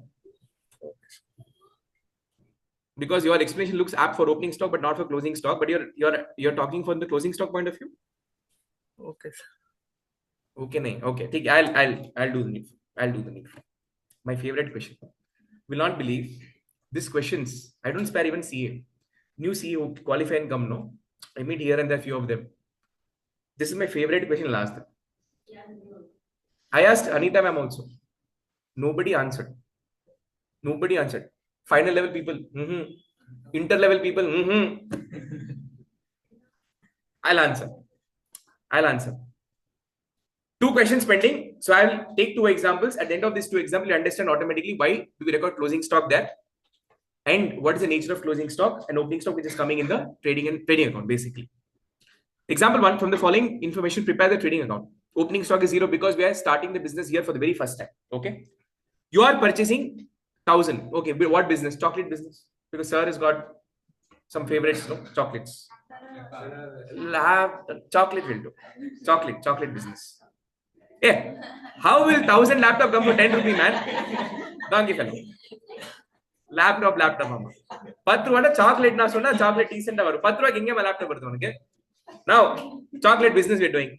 I purchased 10 not 10,000. 1,000 chocolates of 10 rupees each. Ferrero Rocher will not come in this. Dairy Milk, Kit Kat you say. Okay. Out of that, I've sold how many chocolates? 800 chocolates. How much rupee? 30 rupee per chocolate. Closing stock is how much? Closing stock means what? Out of 1,800 sold. Unsold is how much? 200. Any stock which is sold at the end of the year, any stock which is left unsold at the end of the year, it becomes the closing stock. And the cost of the closing stock is 10 rupees. Okay. Now, this is your trading account. Okay. This is your trading account. Opening stock, you record on debit side. You said 2 opening stock, amount is 0. Purchase is how much? 2 purchase, 1,000 quantity of chocolates into 10 rupee. What is your total purchase value? 10,000. No problem. Till this, everybody is comfortable. Okay. Sale value record, credit side, because credit all income and gain. So sale is my income. So buy sale. How many chocolates? 800 chocolates, 30 rupee per chocolate, 24,000 rupees is the sale value. Correct? Correct? No. If I record sale and purchase without closing stock, I'll get one gross profit. How much that gross profit is going to be? How much is that gross profit going to be? 14,000. Is this gross profit right or wrong? Is this gross profit right or wrong? If it is wrong, what is wrong in it? Which principle have we violated here? Matching principle. What does matching principle says? Record only that much expenses which is contributed to the revenue of that year.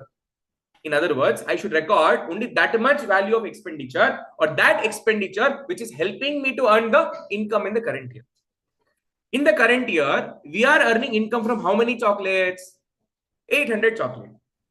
But on the expenditure side, you have recorded expenses of how many chocolates? 1000 chocolates you have recorded. Is it matching?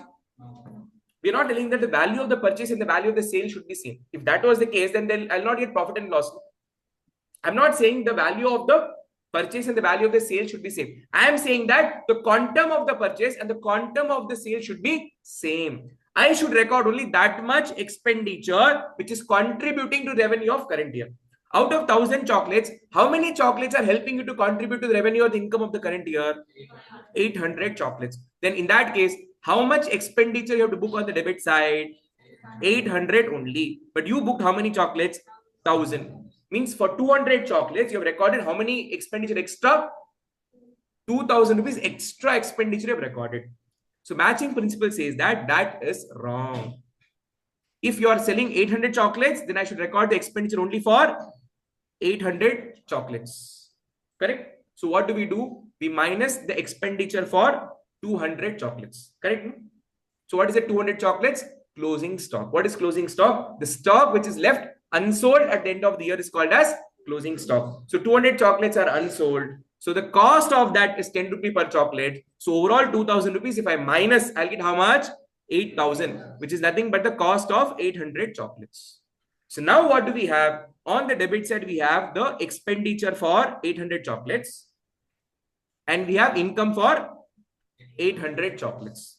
So the quantum of the income and expenditure should match is what the matching principle trying to say. Are you all aware of the matching principle? What is matching principle? Understood now? So now this 200 chocolates, what you minus here, this is termed as closing stock. So what is the purpose of the closing stock here? We are trying to reduce the expenditure. In other words, we are trying to reverse the expenditure which you have recorded extra on the debit side. So if I did not minus this closing stock here, what is the original expenditure that you recorded? 10,000 rupees, which is for 1000 chocolates. In that, how many chocolates ka expenditure is extra? 200 chocolates expenditure is extra. So matching principle says that reduce that, remove that. That is not the expenditure of current year. Then you will ask a doubt that in that case, that for this 200 chocolates, when I should record the expenditure? Next year when you sell them, no. Next year when this 200 chocolates will be sold, no. That time you should record the expenditure because that 200 chocolates is contributing revenue of the next year. So it is not the expenditure of current year. Who is saying this? Which principle? Matching principle. Which principle? Matching principle. Now please tell me, the gross profit is 16,000. Is this right or wrong? 100% right. 100% right. So 24,000 is the income of 800 chocolates. 8,000 rupees is the expenditure of 800 chocolates. So now I'm left with 16,000 rupees, which is the profit of 800 chocolates. Logically also this is correct, no? What is the sale price per unit? 30. What is cost price per unit? 10. What is the profit per unit? 20. Into how many chocolates? 800. So what is the profit? 16,000. That is what we have got. Now clear? If you are having the habit of minusing the closing stock from the purchase, this type of or this method of recording closing stock is called as adjusted purchase method. We learned this twice. Once we studied in 11th standard, second we studied in the CA foundation level. I explained what is the meaning of adjusted purchase method. My question goes to all of you. When a closing stock is recorded under adjusted purchase method, what is the journal entry? What is the journal entry? Closing stock account debit to Very good. Closing stock account debit to purchase account. How much? 2,000. 2,000. So this, now my question goes to all of you. This 2,000 rupees, what are you minusing here? No. This 2,000 rupees, what is subtracted here is coming from a journal entry. Guys, please understand, in accounting, you cannot add and minus anything on the face of the P&L and balance sheet. You cannot touch anything like that. If you want to make any alteration in the accounts, it has to be routed through always journal entry. So which means if 2,000 rupees, if 2,000 rupees is getting subtracted here, definitely there's some entry passed. Which entry is passed? Closing stock to purchase has been passed. My question is, this 2,000 is which part of this journal entry? Is it the debit part of the journal entry or the credit part of the journal entry? Think and answer. This 2,000 rupees, what I'm minusing here from the purchase, is it the debit part of this journal entry or is it the credit part of the journal entry? This is the debit part, this is the credit part. Which part? It is the credit part of the journal entry. So this two purchases is what is being subtracted from the purchases in the trading account. So purchase is what balance as per modern rule? Debit balance. Expenses, debit balance. To increase expense, debit. To decrease expense, credit. Can I apply the golden rule here? Purchase as per you is what nominal account. Debit all expense and losses, credit all income and gain. Two purchase when I'm recording here. Is it an income and gain for you? It is reversal of expenditure. I'll be understand. So if credit part of the journal entry is going here, then where is the debit part of the journal entry going? The debit part of journal entry is representing closing stock, which I own at the end of the year. Anything which I own at the end of the year is my asset, which will go to your balance sheet. Which side? Asset side. So all the entries will have two impact. Here, the first impact goes to your balance sheet asset side. Second impact goes to trading account by way of reducing your expenditure. Any problem in this? So in the adjusted purchase method, what is the adjusting entry for the closing stock? Closing stock to purchase. Sir, is this relevant for the CA intermediate discussion what we are going to? 100% yes. Because in the format of the financial statement, we have something called as cost of material consumed. We have something called as purchase of stock in trade. We have something called as changes in inventory. What is the formula for changes in inventory? Opening stock minus closing stock. So why am I doing opening minus closing? Should know, no? The answer is positive, it is expense. Negative means reversal of expense. If I don't explain this now, I cannot make you understand what I'm teaching in the CA intermediate level. I mean, that particular chapter of the schedule 3. So whatever I'm discussing is connected to your schedule 3 now. I'll be able to understand. So I'm not discussing anything out of excitement.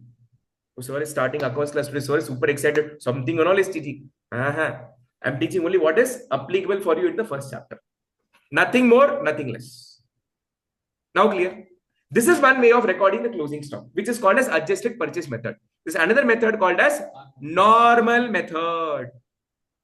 In this method, what happens is, some people are not comfortable to show purchase at the net price in the trading account. The moment you record the entry here, closing stock to purchases, nothing will appear in the trading account. Only 8,000 will appear. This 8,000 is what purchase? Adjusted purchase. So as a owner of the business, as a user of the financial statement, I will not know what is the gross purchase done during the year. Correct? No? If I'm doing adjusted purchase method, people, in the trading account, to adjusted purchase, directly 8,000 will come. Is it the true purchase of the current year? No. From this, the closing stock is subtracted. So as a user of financial statement, I'm not being transparently informed about the purchases done by the business in the current year. So if you are a person who wants to know the purchase at the gross value, then you have to follow which method? Normal method. In this case, the purchase is reflected at the original value.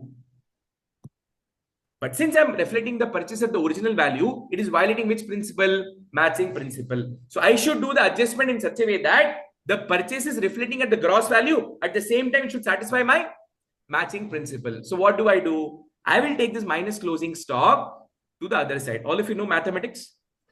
We have something called as mathematics, left hand side, right hand side. Correct, no?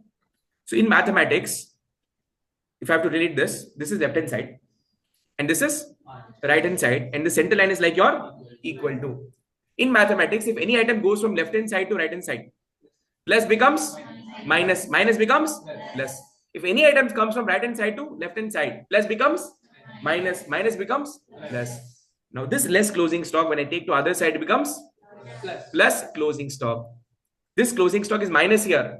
When I take to other side, becomes plus closing stock. So this closing stock, why am I recording in the trading account credit side? To reduce the extra purchases that is recorded on the debit side. Purchase is there on which side? Debit side. Plus, to reduce a debit item, what I should give? Credit minus. If debit is plus, credit is minus. So the purpose of closing stock, why do we record closing stock on the credit side of trading account? To reduce the purchase. Are you able to follow? So now imagine this is not there. This is not there. What is my net purchase? Original purchase 10,000 plus debit and 2,000 minus credit. What is the net amount? Positive 8,000 debit. So what is the purpose of closing stock on the credit side of trading account? To reduce the purchase which is not contributing to revenue of that year. This purchase is not contributing to revenue of that year. Hence, we are minusing it. So why are we naming this closing stock? We can still name this as purchase itself. No. If you're naming this as purchase, that is adjusted purchase method. If you don't want to name this as purchase and you want that to be reflected separately on the face of the trading account, then you gave a new name to it called as closing stock. Am I loud and clear? All people, am I loud and clear? Yes, so in this case, what happens is that you have recorded sale for how many chocolates? 800 chocolates at 30 rupees, 24,000. As per matching principle, you have to record expenditure for how many chocolates? 800 only. But at the moment, it is reflecting in how much value? 1,000 chocolates ka value. How much is extra expenditure? 200. So from debit side, if you have to reduce, I have to give a corresponding credit. So my question goes to all of you. If buy closing stock should come or appear on the credit side, what entry should we pass for this? Very good. Closing stock account, debit to trading account. So now my question goes to all of you. This 2,000 rupees, what you're recording on the credit side? No. This is which part of the journal entry? Debit or credit part? It is the credit part of the journal entry, because the debit part of the journal entry, closing stock, is asset which goes to your balance sheet. Whereas the credit part of the same entry is the reversal of your expenditure. So this closing stock, what you're seeing here, the name is closing stock. People think the moment people read closing stock here, they think this is asset. Asset will come back always in the balance sheet. Here, this 2,000 rupees is what? It is reversal of expenditure. We are cancelling the expenditure. We are reversing the expenditure. We wanted to give some name to it. So what name we gave? Closing stock. How the name closing stock came? Donkey fellows. Closing stock account, debit to trading account. When you post the entry, how do you post it? In the closing stock, it will be to trading. In the trading account, it will be by closing stock. That is how the name closing stock came. But the moment closing stock comes here, people think that, oh, this is asset. Arey Baba, this is asset. Which part? The debit part of the journal entry is asset and goes where? To the balance sheet. But the credit part of the journal entry is what? Cancelling of the expense, reversing of the expenditure. So why are we recording closing stock? Why question? Why? To reverse the extra expenditure. Why are we reversing? Because that expenditure did not contribute to revenue. Hence, matching principle said that please eliminate those expenditures. So are we clear with the why factor? What is the nature of this closing stock? It is neither income, nor expense, nor asset, nor liability. It is reversal of expenditure. So it is expense category, but it is in the reversal mechanism. Am I loud and clear? Online people, am I loud and clear? Yes, sir. Sir. If this logic is not clear, in the schedule 3, there is one place called as change in inventory. We do opening minus closing. You will not understand what is the meaning of opening minus closing. I'll tell you, there are my students who did CA intermediate from our academy, but I was not the teacher. I gave the class of some other teacher, different teachers. So I still had a question to ask, still to check whether people are completing intermediate, are they having still the answer or knowledge about this? Do not believe, to my surprise, even those people at that level of clearing intermediate, still they're not aware about it. I'm talking about those people who did intermediate from our academy, but they didn't do 11, 12 foundation with me, which means I was not their accounting guru. They came from some other academy to us. We gave the recorded lectures of some other faculty. I was just doing that brokerage work in between. So I had this, just let me test and see the knowledge. You'll be surprised to see people clear the examination of CA intermediate and they still don't know the conceptual understanding behind the subject. My simple question goes to all of you. If you're a client, I'm a CA. If you come and ask me something, if I'm not able to explain properly, will you give me your job to me? Will you give a job to me? You will say, what donkey fellow is? He's a CA. He doesn't even know the concept. Who gave the degree to this fellow? Correct, no? Same thing can happen with you also. No? Same thing can come to you also. Karma comes back. So when you say me like that, your client will also say you when you don't have such knowledge. So my suggestion, what happened to me, man? Sorry. My suggestion to all of you is that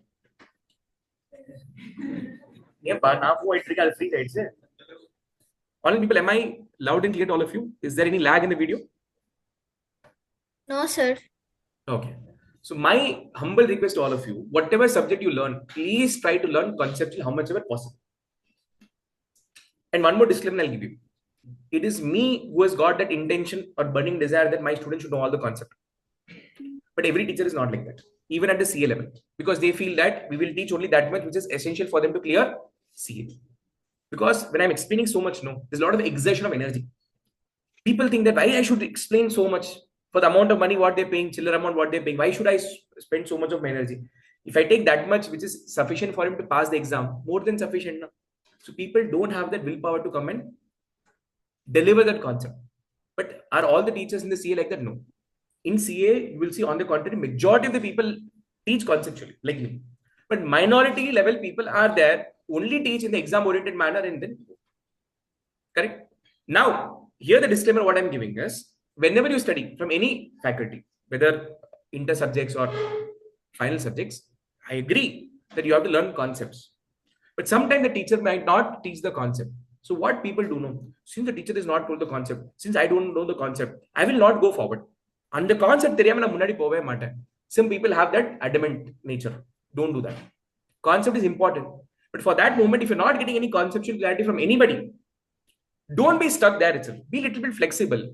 Go ahead. Keep that point in mind. Whenever you get opportunity back in life, get it clarified. Now, why I'm telling this? Because I had a friend of mine in my journey of doing CA who had this habit. So we were like, okay, concept should be known. But if concept is not understood properly, we used to move on. First CA clear பண்ணிடலாம் பின்னாடி learn பண்ணிக்கலாம். That was our mentality, to be very honest. I was like that. My friend was not like that. He was like, no. Without knowing this, I will not go forward. So same topic, he'll be stuck for 1 week. And in 1 week, we'll finish a lot of things. So I cleared CA ahead of him. He also cleared, but I cleared ahead of him. By the time he realized that, okay, this kind of mentality is, brutal, it was quite late. 1 or 2 attempts went just like that. So I'm telling 2 points. One, you have to know the concepts. Do not study without concepts. But again, I'm telling you, by any chance, if your concepts are not clear anywhere, don't have that, mental pressure that if I know only I'll go forward, or else I will not move from that. Don't be rigid also, I'm telling you. Be flexible. Act according to situation is what my humble request to all of you. Will you oblige? Yes or no? Yes, wonderful. Same question, people. Year 2 continues. Year 2, what happens? The closing stock of the previous year becomes the opening stock of current year. 200 chocolates into 10 rupees. What is the cost of the opening stock? 2,000 rupees. In the current year, we have purchased 1,500 chocolates at 10 rupees. So what is the purchase value? What is the purchase value? 15,000. Sold 1,200 chocolates at 30 rupees per chocolate. What is the sale value? 36,000. So what is the closing stock remaining? 500. How do you calculate? Opening stock less purchase minus sale. So what is the stock left in hand? So totally we had 1,700 chocolates. In that, if 1,200 chocolates are sold, how much is left in your pocket? 500. 10 rupees each. What is the value? 5,000. Correct? My question goes to all of you. What is the nature of opening stock? It is asset. As long as these 200 chocolates are there in your shop, go down warehouse. Because you have under your control, you own it, so it is your asset. But the day when these chocolates are sold, it is no longer your asset. It becomes your expenditure. Do you all know what is opening entry? What is opening journal entry? The previous year closing data, we bring forward to next year as the opening balance. 2 balance brought on, we get the opening balance. Now, how does the opening balance come next year? Have you thought about it? Previous year accounts, we close. Previous year closing balance, how does it come as opening balance of current year? Have you ever thought about it? By passing a opening journal entry. All the asset account debit, 2 liability and 2 capital. The moment you pass the opening journal entry for different asset, different liability, every ledger will get the respective opening balances. Asset ka opening balance will come on the debit side, 2 balance brought down. Liability ka opening balance will come on the credit side by balance brought down. So have you ever wondered how the balance brought down came? It is because of the opening journal entry. So when the opening stock was recorded in the opening journal entry, at that time the opening stock nature was asset. because it was there in my shop, go down. But at the end of the current year, at the end of the second year, when the stock is sold, this opening stock now becomes my expenditure, and all the expenses are transferred to debit side of trading account. So what is my transfer entry? What is my closing entry for opening stock? Very good. Trading account debit to opening stock. So opening stock was asset. Asset is what balance? Debit balance. To increase asset, debit. To decrease asset, credit. So we gave opening stock credit and we closed the asset. And we transferred it where? To trading account on debit side. Debit side of trading account represents what? Expenditure. So now in the trading account, this 2000 what you record is basically your expenditure. Oh my God. Correct? How many of you got this information only for the first time? I'm asking the newcomers. You got to know this only like today. Honestly. 1, 2, 3, 4. You heard it before. Good. Both of you. Okay. Correct? Felt good today learning some new points. Rest of you remember all this because we've been discussing this from 11th. Now, purchases you've done for how many chocolates? 1,500 chocolates. How many chocolates are not sold? 500. Now the question is, 500 unsold chocolates is of opening stock or closing stock? In the absence of information, always it is the Kanna, if you're a shopkeeper, when a customer comes and asks you chocolate, will you give the chocolate first from the opening stock or will you give from the new purchases? Opening stock. Old stock will try to empty, no? That is the mentality of any person. So obviously, this would have been completely sold. So whatever the stock is remaining could be out of purchases only. Am I loud and clear? Because we follow here FIFO method. First in, first out. So this 500 chocolates are remaining from the purchases. So I'm minusing 500 chocolates ka expenses because this 500 chocolates did not contribute to my revenue. Yes or no? Because here I recorded 200 into 10, which is 2,000. 1,500 into 10, which is 15,000. 15,000 plus 2,000 is how much? 17,000. Is the expenditure for how many chocolates? 1,700 chocolates. But how many chocolates were sold? Only 1,200. How many were not sold? 500 chocolates. Those 500 chocolates did not contribute to your revenue, and hence we have to reverse the purchase. So how many methods we have? 2 methods. One is adjusted purchase method. Second is normal method. In the adjusted purchase method, what is your journal entry for closing stock? Closing stock to purchases. So you minus the closing stock from the purchases and you'll get adjusted purchase 10,000 rupees. So in the trial balance, will you find purchases or adjusted purchase? You'll find adjusted purchase in the trial balance. Am I loud and clear? That's why in 11th standard and CA Foundation, people told the closing stock comes outside trial balance. It'll have impact in 2 places. One in trading account, second in balance sheet. But when the same closing stock is coming inside the trial balance, that closing stock will go to your balance sheet only because the purchases part is already net off with closing stock. So again, closing stock one more time will not come in your trading account. Under which method? Adjusted purchase method. Am I loud and clear? So the moment I minus 1,500 with, the moment I minus this 500 with this 1,500, I have now recorded expenditure for how many chocolates? 1,010 rupees, which is 10,000. So 200 plus 1,000 is how much? 1,200 chocolates which I have sold. Its corresponding expenses I have recorded. Now the gross profit what you get is true and fair. True and fair. Imagine, had you recorded the entire purchase of 1,000 here, which means if you're not following matching principle, if you record the entire purchase on the debit side of the first year itself, then what will you record as expenditure in the second year? See, in the first year, if you record the entire expense purchase 1,000 chocolates fully, if you record here, in that 800 is sold in the current year. Correct, no? In year 1, how many chocolates you sold out of 1,000? 800. In year 2, how much you sold? Out of 1,200, how much was the opening stock? 200, no? In this 1,200, 200 you sold from opening stock. 1,000 you sold from purchases. Am I correct? So the 200 chocolates you sold from the opening stock. So if you are recording the entire 1,000 chocolate expenditure here itself, then there will be no expenditure for the second year. Am I right? In that case, whatever amount of sale you've recorded, which is 200 into 30 is how much? 6,000. That entire 6,000 would have been your gross profit. Are you trying to tell me in that year there's no expenditure for you? If you're not following the matching principle, if you're recording the entire purchase in the year 1, there is no purchases to be recorded in year 2. I mean, no expenses to be recorded in year 2. To the extent of these 200 chocolates I'm talking about. Apona, 200 into 36,000 rupees, you're telling your sale. If you don't have corresponding expenditure, then the entire sale becomes your gross profit. Is this profit true and fair? Touch your heart and tell me. For this profit, didn't you spend 2,000 rupees from your pocket? Not in current year, but in previous year. So that has to be captured in which year? Current year, no? Hence, the matching principle was introduced to get the true and fair view of the preparation of the financial statement. Is this understood or understood? Alternative method, what happens? In that case, you record the purchase at the gross value.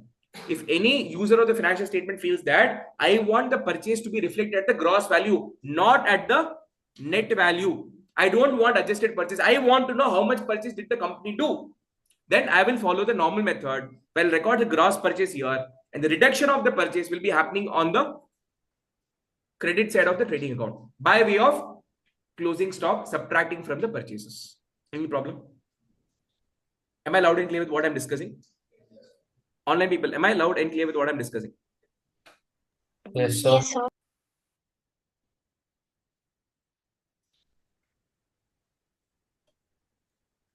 If I ask you the format of the financial statement of a sole proprietorship concern and a partnership concern, can I say this is the format?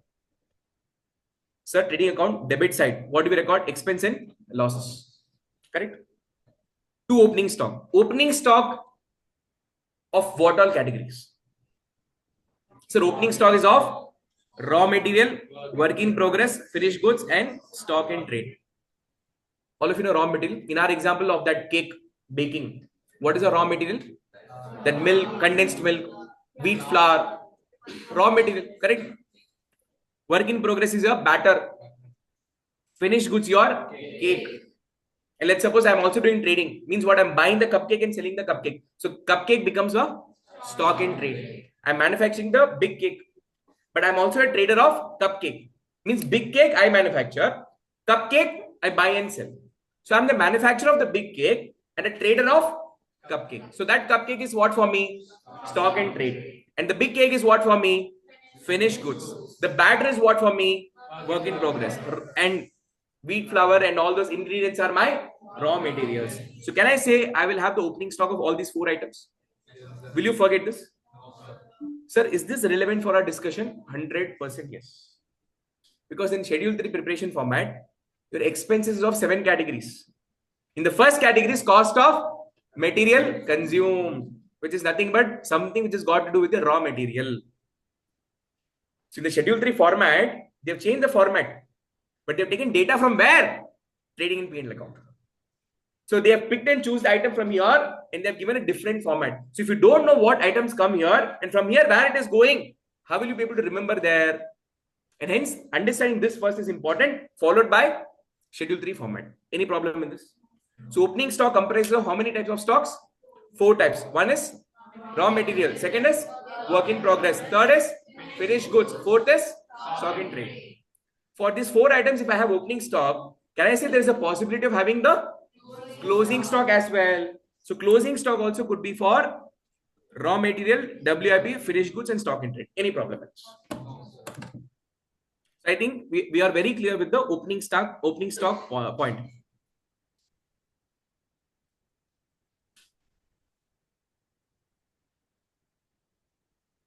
Done. Next comes purchases. As a businessman, either you can purchase raw material or you can purchase stock in trade. Why? Because work in progress you can never purchase. Because work in progress is what? You're processing and you've done half process. So product is half finished.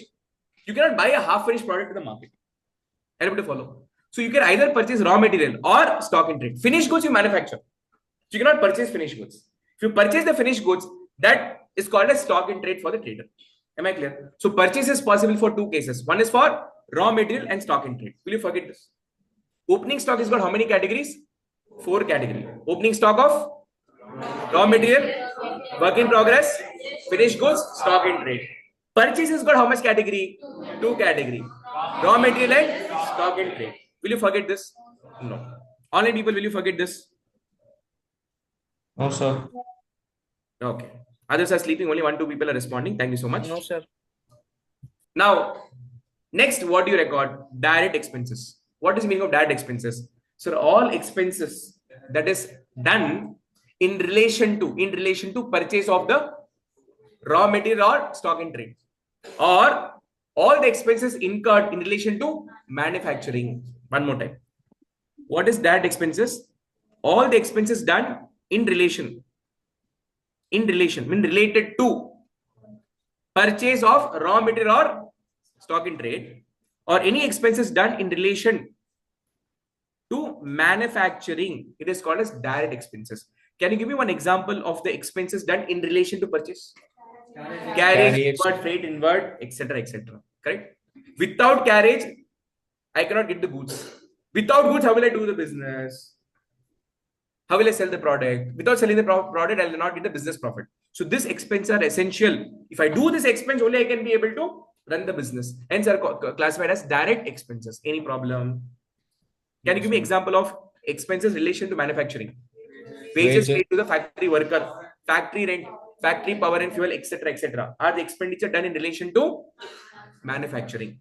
Am I clear? So all these are called as direct expenses. Now, this manufacturing expenses are split into one more part called as employee related.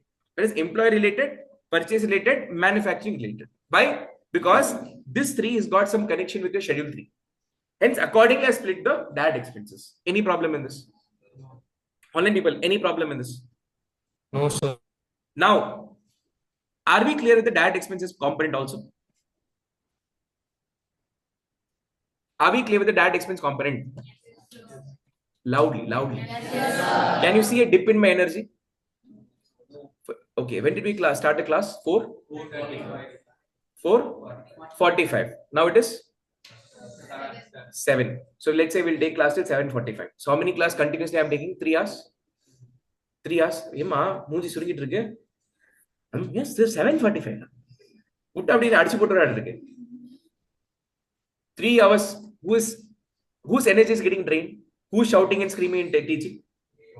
How my energy should be at the end of the 3 hours? Or after 2 hours? My energy should be down. Down 3 there. Huh? Hello? Gannu mari nikaralla? Why are you sleeping? Why is your energy coming down? Hello? Correct, no? So next 45 minutes, you have to concentrate properly because I have a target to finish. And please understand, you are the CA intermediate level. Keep reminding yourself, you're not Amul Baby 11, 12 foundation. Foundation Amul Baby, huh? Intermediate is a proper level.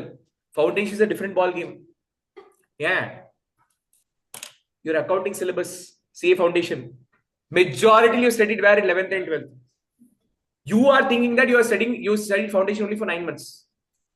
But you've been studying foundation for 2.5 years since 11th standard. Mind you. Correct? Mathematics, those who took business maths, applied maths. For you, applied maths, business maths, and CA foundation maths, Jujupi. Economics since 11th you're studying, Jujupi. Law was new subject, I agree. But majority was what? Those subject which is familiar to you. Inter is like that? No. Accounts, everything is new except cash flow statement. For metric people, that also is not there in the syllabus. So for you, everything is new. Next, paper 2 is what? Law. Foundation little bit comfort you got, but law again, inter law is totally different. Third paper, income tax, GST, costing, financial management, strategic management, auditing. Have you ever studied in 11th and 12th? No. If you don't believe, ask your CA inter seniors. So the amount of effort what you put in the foundation, no, this requires 10x effort, commitment, consistency, dedication, next level. When you put this kind of effort, no, there are chances that you might, feel very burdened, demotivated here and there. You will feel your energy is losing here and there. So you need to have ways and means to bring back your energy and motivation. If you want to clear CA, remember one thing. If you do not have a burning desire, you know what is burning desire? You know what is burning desire? Means when I was doing my CA final, I'm telling you that 1 year of preparation of CA final, I'm telling you, I couldn't think anything else except becoming CA. For a second, I forgot my girlfriend also. And she got married to somebody else also. That's a different story, but that's okay. We'll not discuss about it. That is the commitment required. Hello, what are you talking? The morning, the first thing what you get up in the morning, I have to study this. Why I have to study this? I have to become CA. Next, what do you do? Brush panamode. In this chapter, this section was there. That section was there. Why did I recall it brushing? Because I wanted to become CA. You go for potty also. Recollect revision. CA. You come eat breakfast. What should be running in your mind? In the income tax, this section, what they were telling. Oh, this point. Okay. Why should I remember? Because I want to become CA. This one statement, no. Should walk English, talk English, sleep English. Something is there. Which movie is that? No. Rajnikant movie, no. Whose dialogue is that? I talk English, walk English. Some Tamil movie, old movie dialogue. Have you not heard about it? Which movie is that? Abhishek Bachchan. Okay. Like that, you should talk CA, you should walk CA, you should think CA, you should brush CA. To that level, you should be passionate about becoming CA. That is when the two precious letters will get added to your name as a prefix. Prathik Jain, different value. CA.Prathik Jain, oh value. Trust me, I'm telling you. You will feel the change. Once you become CA, no? First, people will not believe that you became CA. 10 times they'll ask, confirm CA. Wherever you go, CA, sahab, come. That kind of feeling your family members, relatives will give you. Worth living that moment, I'm telling you. But will that come easily? No. Along with you, how many people are competing all over India? So your competition is not just with your own self. You're competing with those thousands of people who are competing across India. So imagine if so many people are competing, then what your effort should be to get through the examination. What is the CA foundation result in September attempt? 19.6%. September attempt I'm talking about. May attempt was 14.6 or 9 something.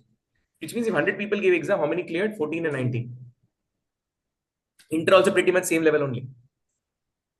Which means, do you think other people are not capable of becoming CA? They are capable of becoming CA. But what was required to become CA, that effort did they put? When will they put that effort?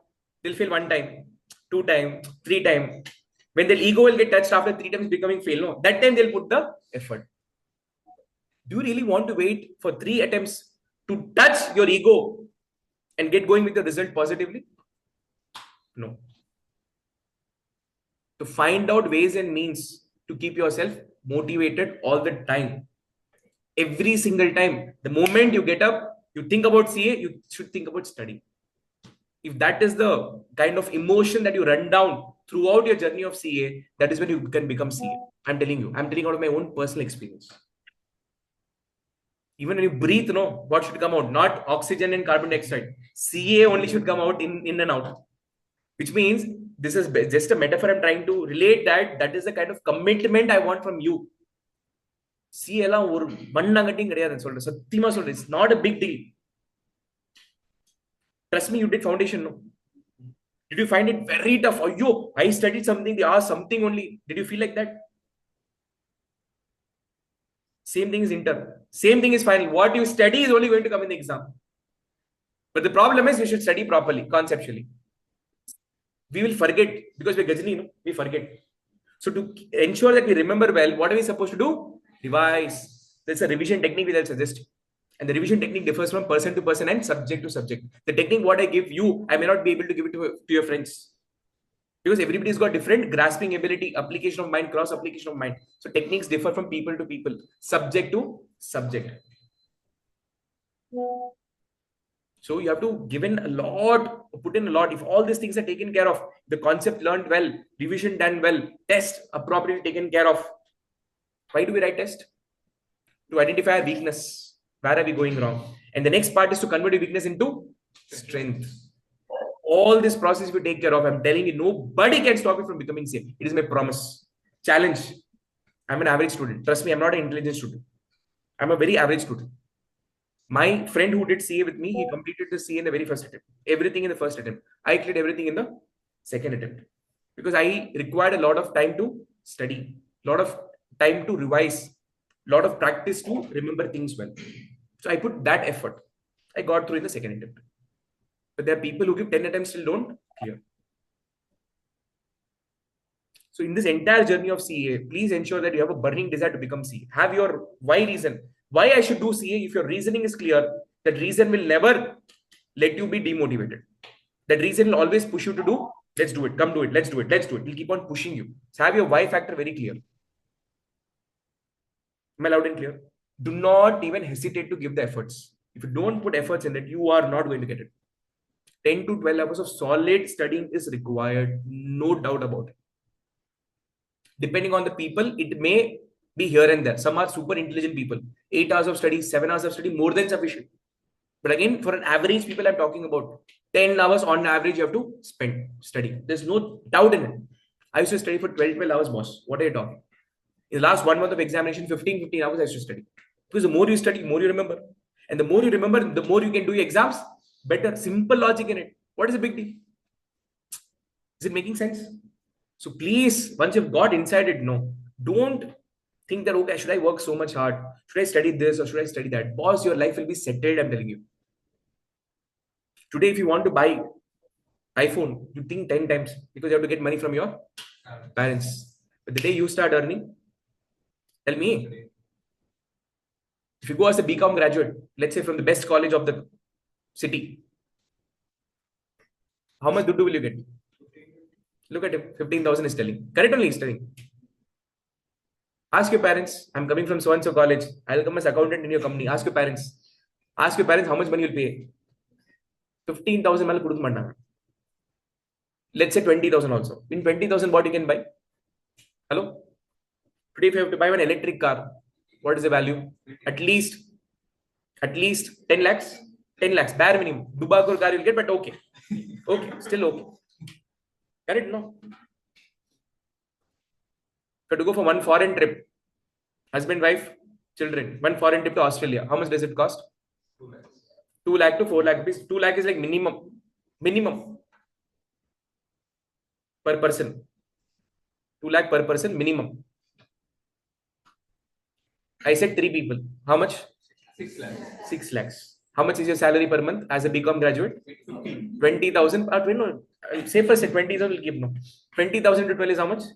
2,40,000. So how many years you have to earn for getting the Australia trip? 3 to 4 years. Which means you should not spend anything at all. Correct? No? Are we trying to lead that kind of life? You want to buy a dress for Diwali.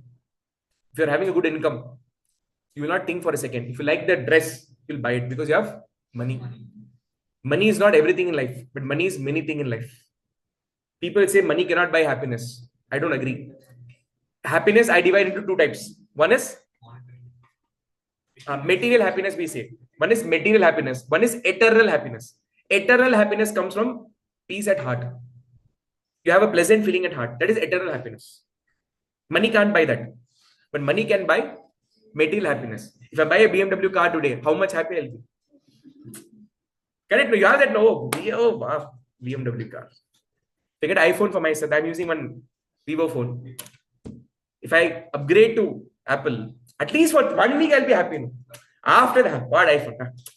Chiller fellow. Like that, I'll tell and go. But for that 1 week, you'll be happy. No?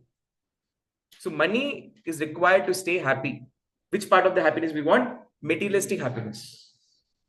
So CA is going to give you that credibility that if you are done with the CA, so much is the minimum earning that has been secured. You don't have to go and beg anybody. Give me so much of salary, this job, that job. Automatically people come to you because in market we need more CA.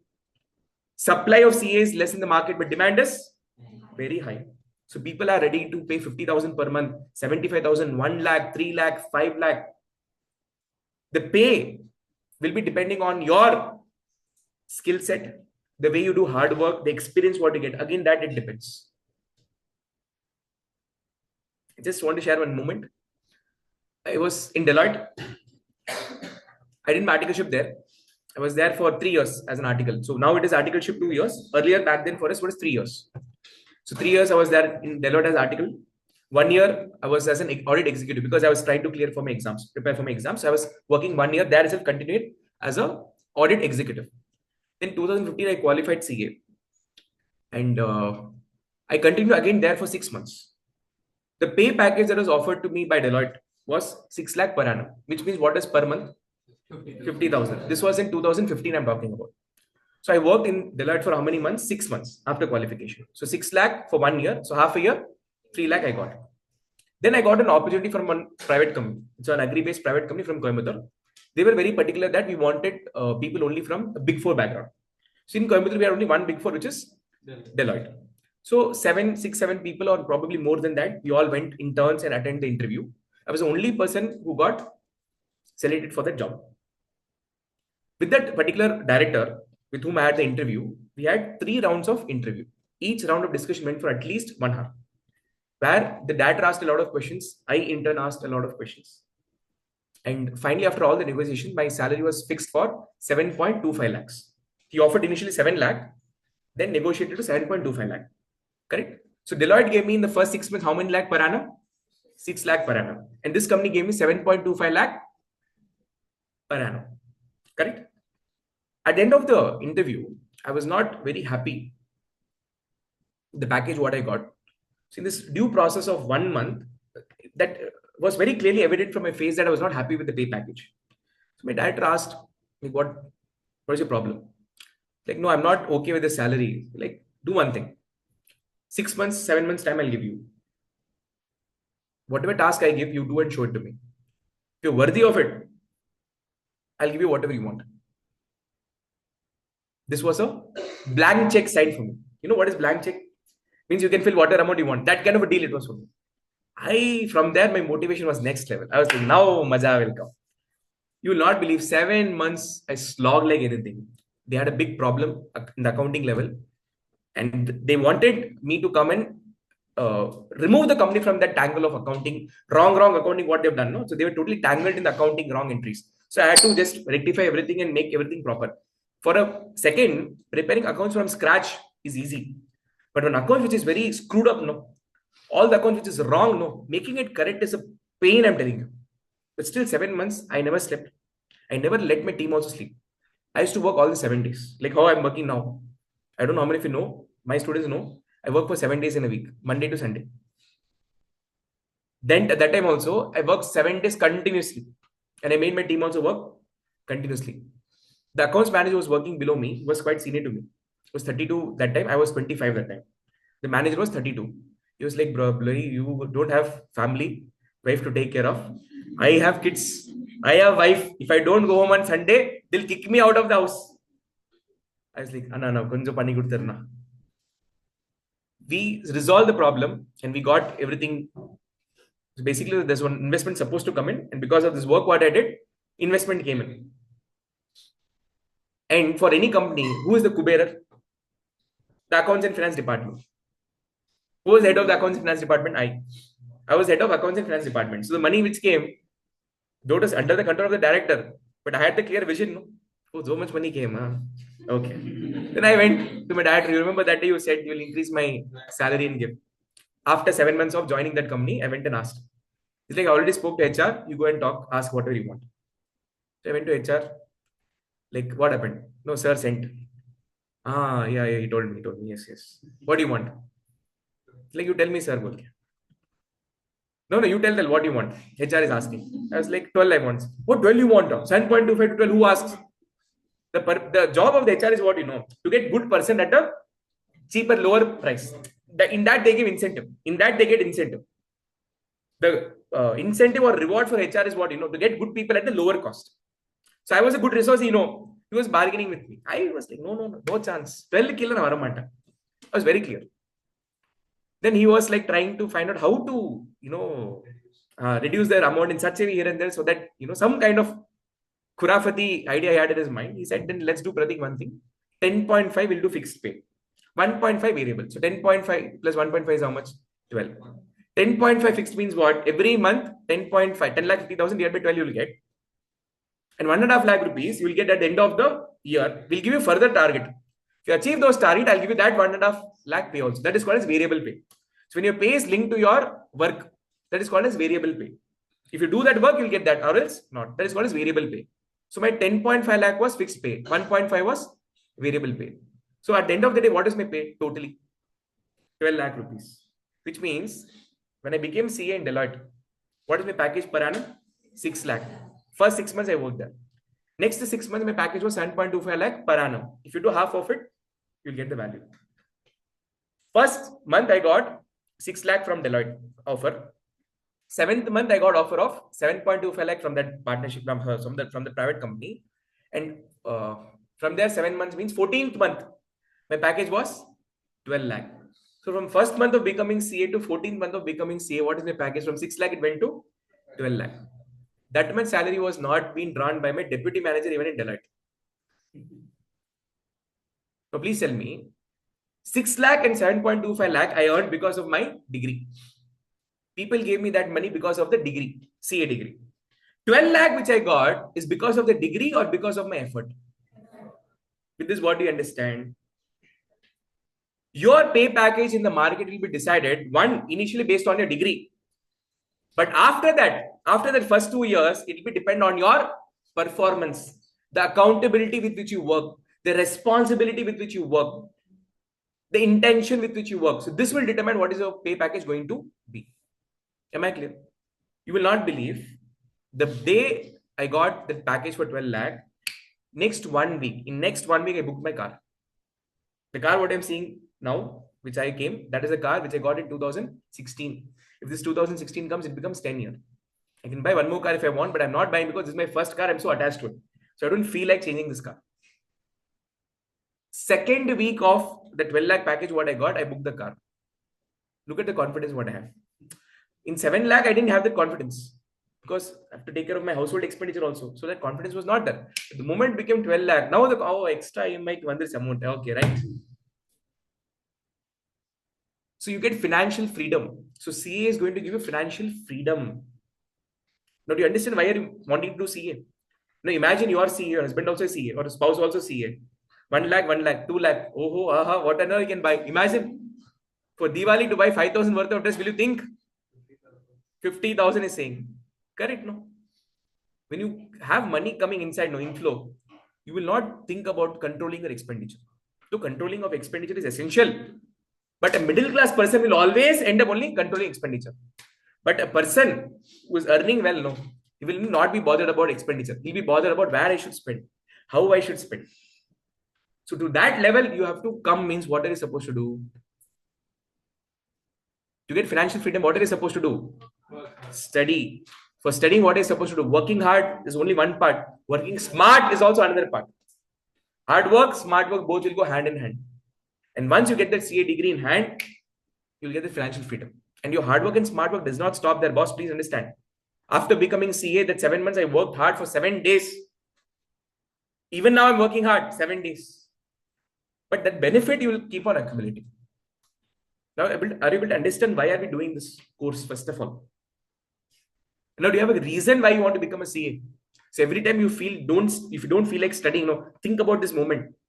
Think about your parents. Imagine the day I got my CA results, I got cleared. I had tears in my eyes. Parents,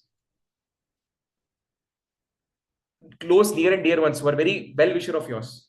People will have tears in eyes. And my parents, they spoke proudly to all my relatives for next 3 days. My son has become CA, my son has become CA. And that moment is worth watching and admiring. Because all this while we have seen only parents scolding us, useless fellow, what is doing this, that. But the moment when they see that we have achieved something, they'll be 10 times more happy than what we are now. And that moment is worth it. I think every child should give that moment to their parent. Correct? No? I'll tell you, my son is 4-year-old. He did performances in his annual day function 2 months ago. He was dancing, and I and Anita were sitting in the audience. And if we're seeing him coming on the stage, we're so excited. And so were the other parents.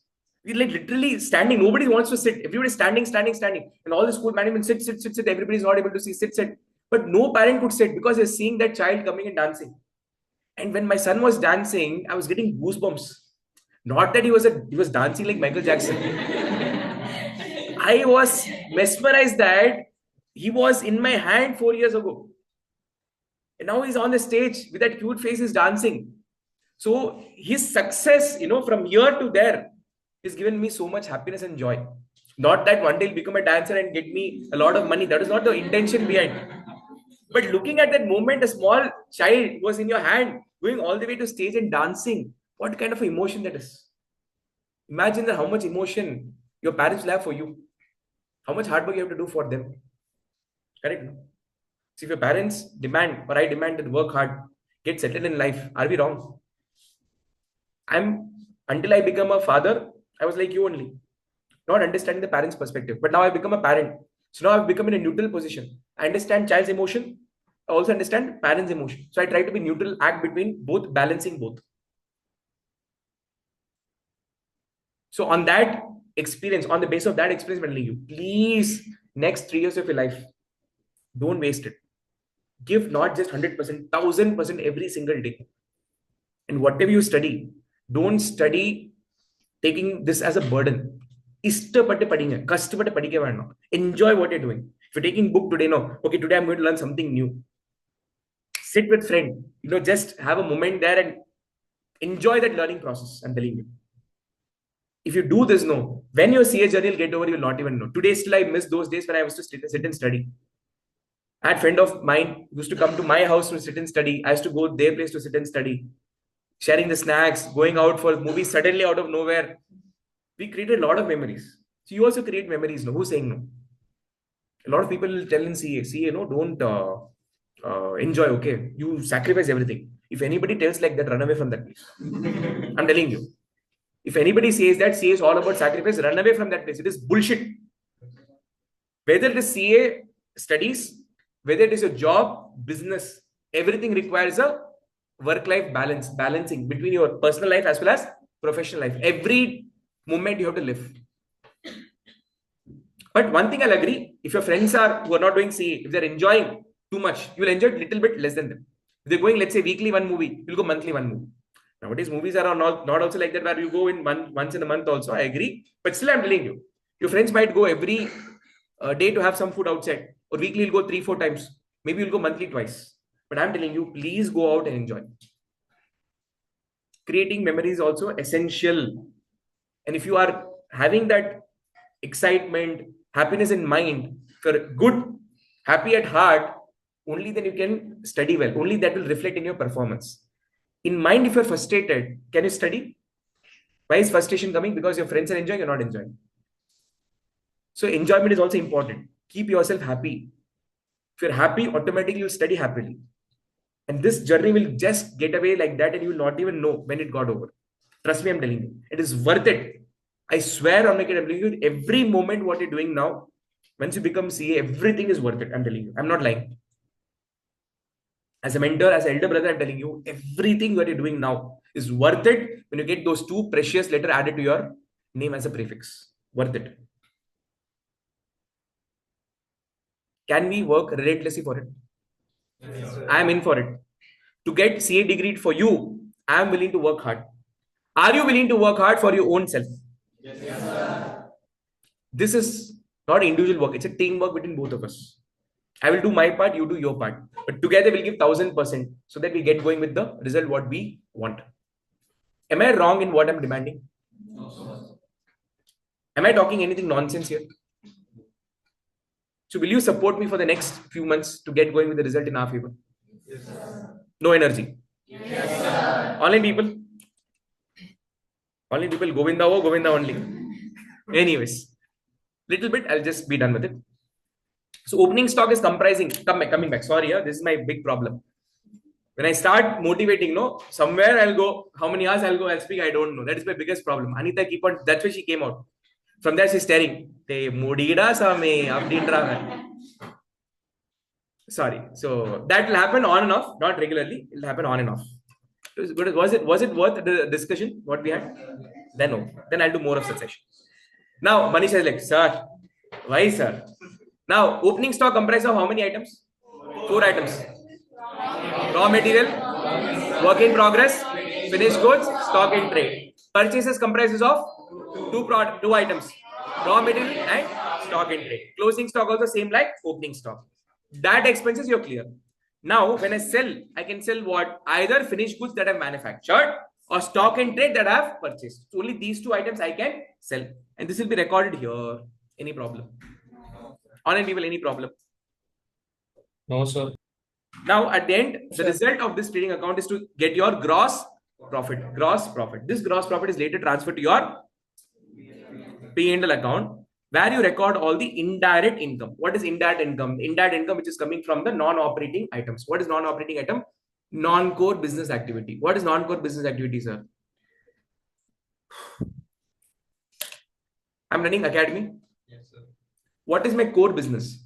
Teaching. So whatever fee I generate from the coaching business, coaching fee is my core business income, core business activity. Okay. So that I will record where?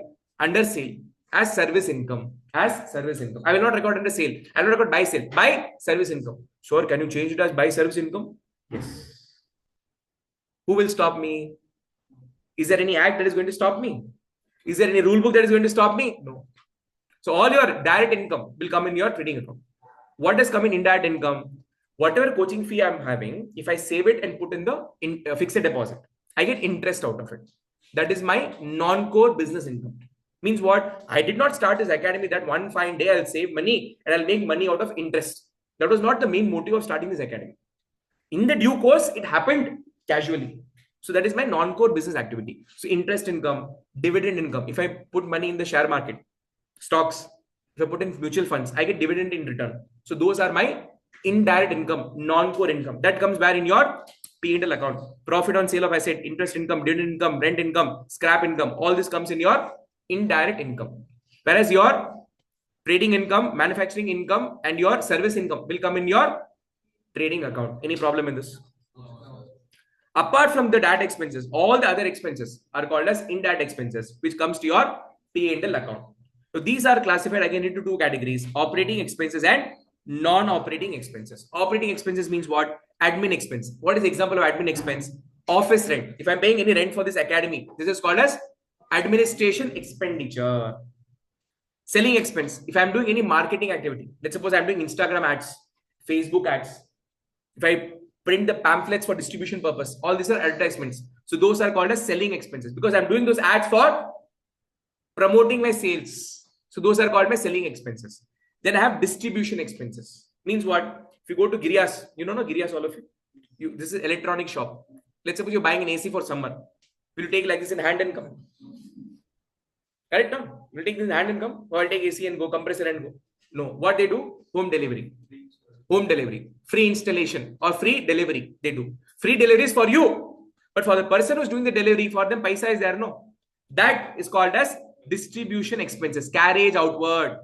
The Tata Ace in which he's loading that AC and sending, no, he's paying 300 rupees for that auto wala. So that is called as carriage outward. It is my distribution expenses. Then I have depreciation and amortization. And finally, other expenses. Example, the repair charges, the fee that you pay to the auditor, etc., comes here. Now, in the olden days, people didn't do this classification. They recorded all the indirect expenses in one order, what they felt like. But over a period of time, some organization, what they did is they started classifying this as this is admin, this is selling, so that it gives a better presentation of the financial statement. Who did this? People did this on their own. Nobody insisted, but people did out of their choice. So some people followed this structured manner, some people followed unstructured presentation of the P&L. Are you able to follow? Then comes your non-operating expenses. What are that? Finance cost, interest what you pay on the loan, interest on debentures, loan processing fee, loss on sale of fixed asset. All these are non-operating in nature. About operating and non-operating, we'll discuss detail where in the cash flow statement, accounting standard 3. Here I'm just trying to discuss the basic trading and P&L. I give extra information out of my efforts, out of my curiosity, I give the extra information. Otherwise, you know in P&L what comes, all the indirect expenses. Finally, what do we get? Net profit. Now the thing is, whatever item you've classified in trading and P&L, no, in the schedule 3, you have to reclassify in the respective category.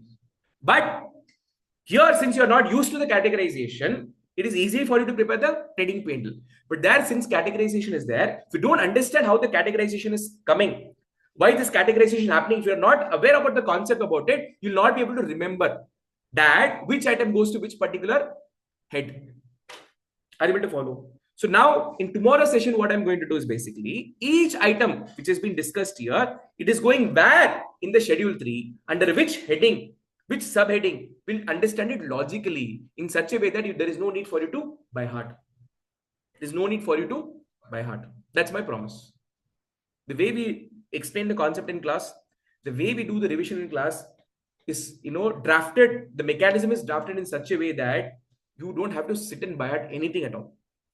After this, you just go and do the revision as I say. Everything will be in place. Trust me, I'm telling you. Have I made myself very clear?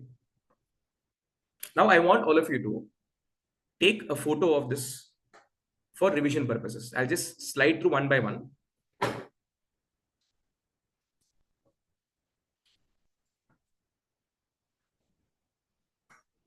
PDF why I'm not sending is because this PDF is still getting upgraded.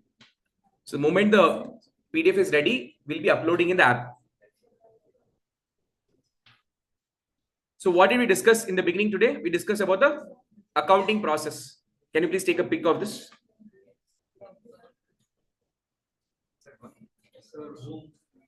Okay.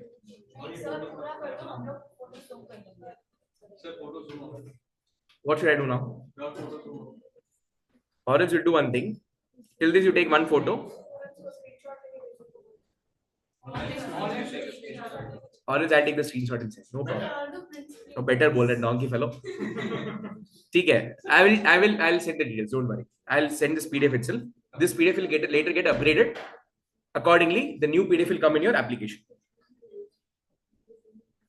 Now, this PDF I'll upload in the WhatsApp group today. I want all of you to revise and sleep. Now, listen.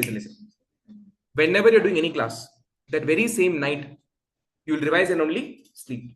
Next day morning, when you get up, the first thing in the morning we'll do is not brush. Revise. That is what emotional way of saying. Obviously, you'll do other things and only, but after brushing and all other work, first thing, revise. 2 back-to-back revisions can I expect from all of you? Can you do it?